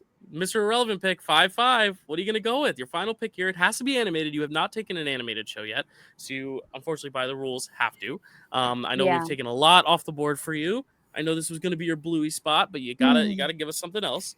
It was also gonna be your Gravity Falls spot. You gotta give us something else. What are you gonna go with? So you've all left me with no choice, but I did go to the recesses of my mind and try to pull something out of my subconscious, something that I like vaguely remember watching as a child and like kind of like really loving it. And it's gonna have to be Roly Poly Oly. I couldn't tell you a single thing about this show other than I just remember like watching it, and I like specifically remember I think the theme song ends with like them like shouting like Roly Poly Oly. Like I just remember it. Yeah, the theme song is the best part of it. It's a little creepy. Wait, can you sing a little, Dill? Because no, all I remember are the visuals. It was like some like outer space thing, right, Brian? Yeah. And there's like a giant star that you're like friends with. Yeah, I don't know. Yeah, it's like a little creepy, the theme song. But yeah, no, I was a Roly Poly Oly kid, but like that was like like preschool, like little, like you really deeply dove into my subconscious just now with it. Yeah, well, I had to go to the bottom of the barrel because all the good stuff was gone. So now I'm rounding out this whole draft with Roly Poly Oly. You all did this to me. You never watched The Emperor's New School or anything like that? No. Listen, if we have a draft day for like Nickelodeon or Cartoon Network, like let me know, because like I will like run circles around all of you if it comes to that. But you know, like I said, I hadn't been on a draft day in a while. I wanted to feel included. I feel like Dill doesn't even want me a part of this channel anymore. I don't even know. Like he's letting Chad get all my picks. One of us is getting fired at the end of the year. He sent us this big message about changes in the channel. I know one of us is on the chopping block. I missed half of that. I'm just looking to make sure it counts because I hate to be like it does. It's on Disney Plus. Okay. Yeah. No, it was a Canadian show, so it's a William Joyce adaptation. Who did was it James and Giant Peach or something? Maybe, I don't know. Henry Selick. That's what it was. Oh, okay. Oh, that's who I was thinking of. No, what did William Joyce do? Hold on, William Joyce. Now I need to know. Roly Poly Oly. William Joyce was a concept artist on Toy Story. Oh, he wrote Meet the Robinsons. That's what it was. And Robots. Yeah, cool. Roly Poly. It looks like, it was a Canadian show that aired in the U.S. on Disney Channel and Playhouse Disney, so it counts. Yep, that's all I was checking because it was a Canadian-based show. Similarly to how Bluey is an Australian show that premiered on Disney Channel in the U.S., so it counts. So it's the same Bluey thing. So it's an international production. Yeah, I really have no recollection of it except that I did watch it. I watched it religiously as a kid. And what year was that? 1998 to 2004. So quite literally, like baby in infant years. Yeah. Okay, cool. I'm a big fan of that pick. I applaud you, Kels. I stand by it. I said it with my whole chest. There you go. But was it my first pick? We know it wasn't. So okay. Do with that what you will. Brian, what do you think? Yeah, I agree with it because if the Ringo Square appeals Disney, so could Roly Poly. So, Chad, thoughts on Roly Poly? I wasn't a baby. I was like 8 when this started, so I remember it coming on, but I don't have like nostalgia as a kid, like a child. Gotcha. So I mean, this is literally like a baby show. Like it doesn't have like the the qualities like an adult wouldn't just watch this, or like an older kid wouldn't just watch it. But I do remember it coming on, so I just don't have. Yeah, sure. Ellie could enjoy it. Yeah, there you go. He's like, I don't know if Kelsey sold her well. No, I stand by that. I think it's a good one for kids. I think you'd like that. Yeah, I've definitely seen this, but I could not tell you a single thing about it. Right, that's where I'm at too. But I'm like thinking about it. I'm like, I remember nostalgia because they are like these fun kind of like cool looking robot things. They're like shapes. What are they? They're robots. They're Are they robots? They're robots. Okay. I read it in the description. Roly Poly. Yeah. There was a TV special a few years about the time it came out with Tim Curry, if I'm not mistaken. Gotcha. Interesting. Very cool. All right. Well, that's how we're gonna end our draft today. That's a good way to end it. I'm very happy with the draft boards. We're all laughing at me now. No, it's because you literally had every show left in the history of Disney Channel, so it's a lot of pressure. But you picked one that like I watched. I can't say the same about a lot of these other picks. So, Wait, Dyl, I feel like you just said there were a lot of good options left, and you went with Roly Poly Holy. I did not say that. No, I just was laughing because it's like such a deep cut out of nowhere. But like, I didn't watch Tailspin and Goof Troop and like some of these older 90s shows, which I know like probably Chad did. Yeah, like Gummy Bears, like all that. Like this was the animated television I grew up with. So I think that's perfect, Kelsey, to like embody the spirit of the draft or whatever. But we'll get into honorable mentions in just a sec. I do want to rattle off everyone's draft board here. Let me hold it up so it's a little bit more in my eyes length. All right, here we go. The big board. The big board. All right, Brian, your draft board. Phineas and Ferb, Sweet Life on Deck, Lilo and Stitch, the series, Girl Meets World, and DuckTales. Dylan, Sweet Life of Zack and Cody, Phil of the Future, Mickey Mouse Clubhouse, Corey in the House, and the Disney Channel games. Chad, Even Stevens, Lizzie McGuire, Bluey, So Weird, and Gravity Falls. Carly, Kim Possible, That's So Raven, American Dragon, Jake Long, Sunny with a Chance, and The Owl House. And Kels, this is a heavy hitter. Hannah Montana, Wizards of Waverly Place, Jesse, Good Luck Charlie, and the 5th Disney Dynamo DCOM iconic woman, Roly Poly Holy. That was the funniest part of it because you were drafting the Dynamos. You were like, I'm going, Selena, Miley, Bridget, Debbie.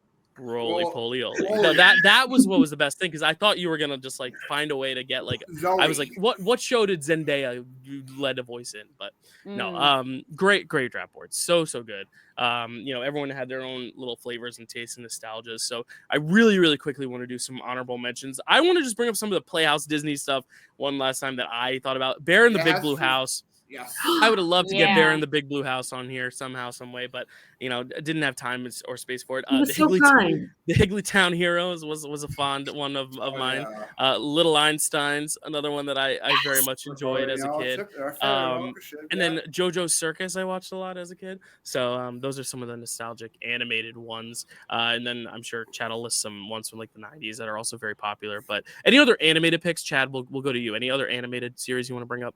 Yeah. The one that from like my childhood and actually before me that I was thinking about bringing up was Goof Troop. And then the other one that Elliot had watched, especially around like Halloween time, was Vampirina. which is really yeah, she's famous. Yeah, like horror Halloween style character that I think is really fun, and that theme song slaps for sure. Yeah. I was singing that every day. Yeah, when you were going with the G one, the G one I thought you were talking about that's like for adults was Gargoyles. I was thinking you might have picked. Oh, right. Yeah, that was the one I thought you were gonna pick, and then you picked another G, Gravity Falls. But you also love Goof Troop, another G. A lot of good G, G rated, G friendly. And then if Carrie was here, she might have picked Darkwing Duck. Yes, another good one. Kelsey, did you have any other animateds? You know, it's staring right at me here on Disney Plus. It probably would have been a better pick, but the Proud Family is like really iconic. Yeah, that's a good one. No, I like Roly Poly though. It has more of a sentimental thing, you know. Yeah. Carly, do you have any other animateds? Yeah, I have a few. I had the Proud Family.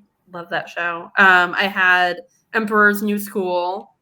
That would have been my pick if Owl House hadn't counted, because I crossed out Proud Family for some reason on my notes. I was confused. Brandy and Mr. Whiskers. Yes. Oh my god, I forgot to mention that. That was such a good one. Such a good one. Yes, I don't remember much about that. I just remember it was fun and cute. It was good. So.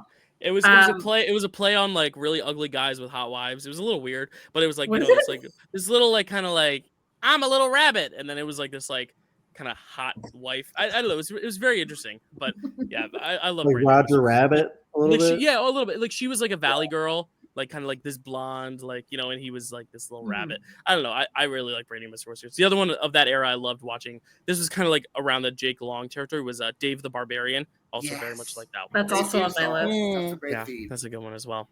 Other ones were Little Einsteins. Even as an annoyed teen, I could not get that theme song stuck out of my head. It was so catchy. Rapunzel's Tangled Adventure. And that's it. That's it for my animated ones. Nice. Brian, any other animated? I had The Weekenders on my list. Okay.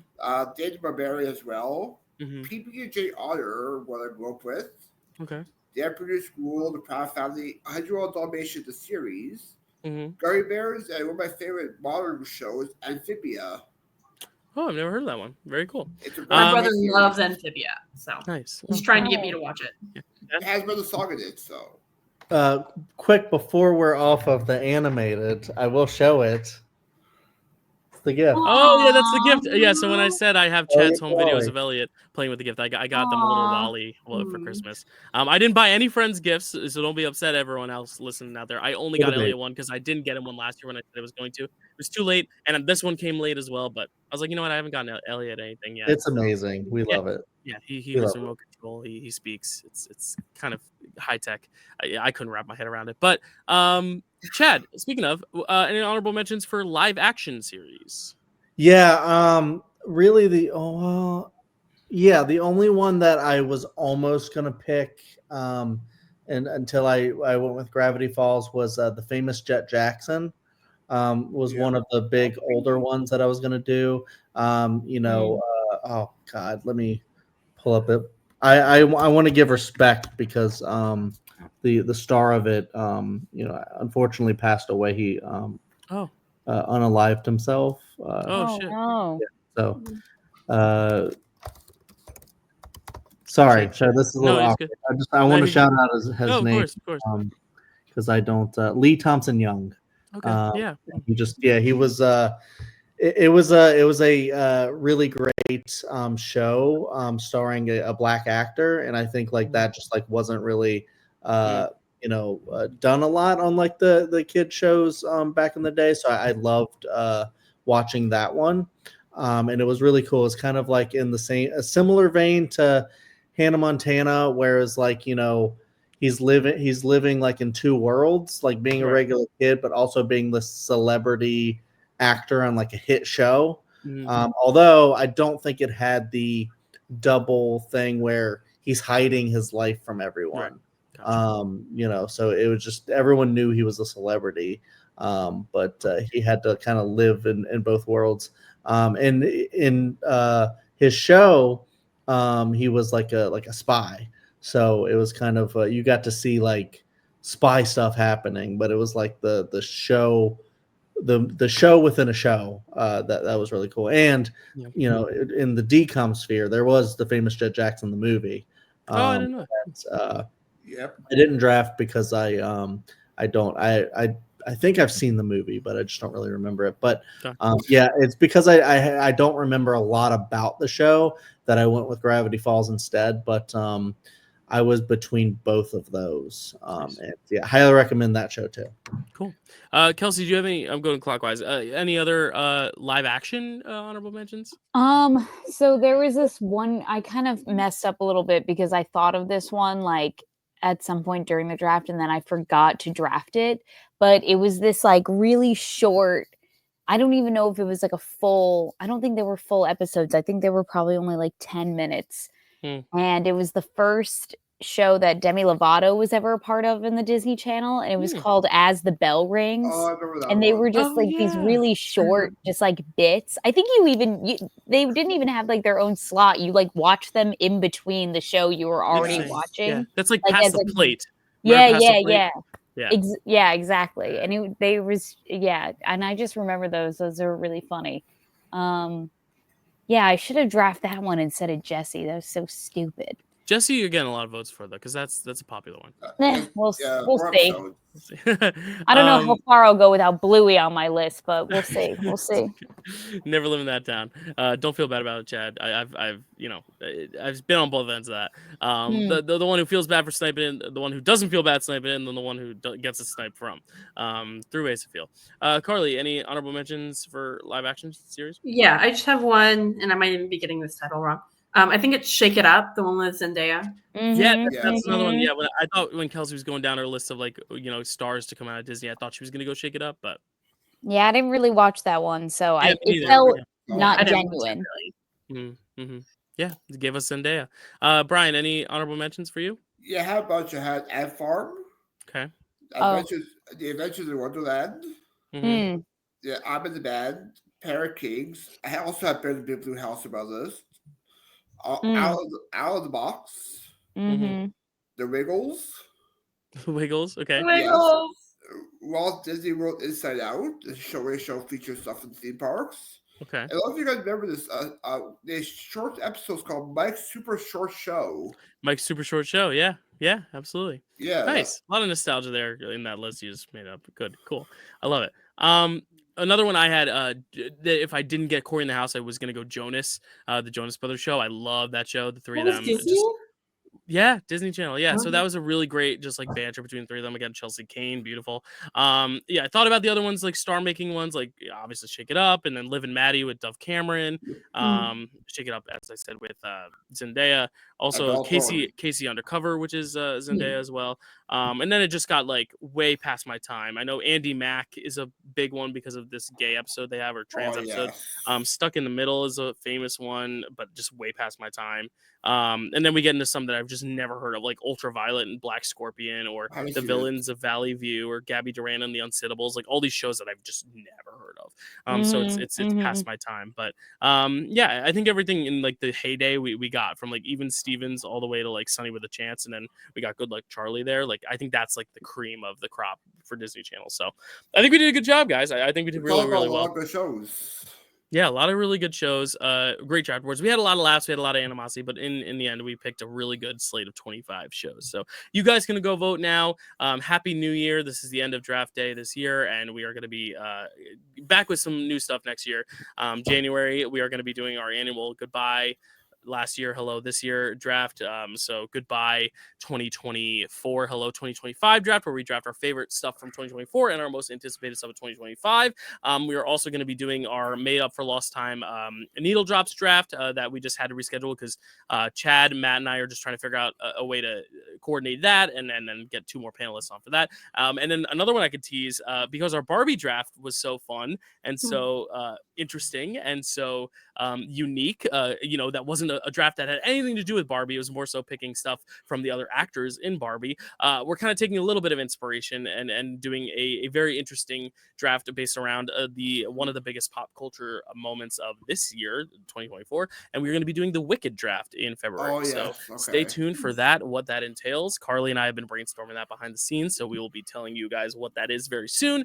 Can't wait to see who's on that and what that will entail. I know what it entails, but y'all don't. We will get there when we get there. But yeah, find out. Fun stuff coming up. But otherwise, that is it for me.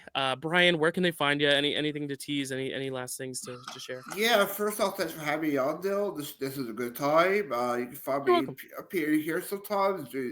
I do trivia with the best faction, the Pizza Planet faction with Chad. Multi-trivia most places, the Pure Sco, Multiplex, like the trivia I had match before this, which will be here tomorrow, which I filmed today, vice versa. And we heard Network up here on the best to worst last year with Dyl and Chad talking about family movies, and I believe I'll be on Friday for the mystery tournament. There you go. Chad, where can they find you?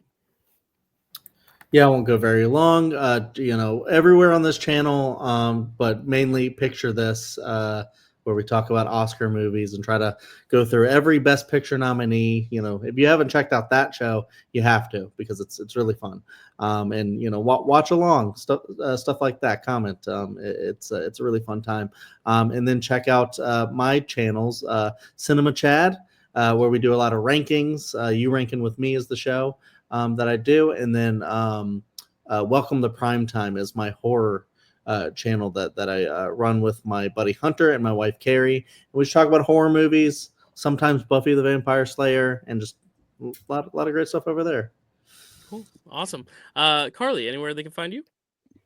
No, I'm just here.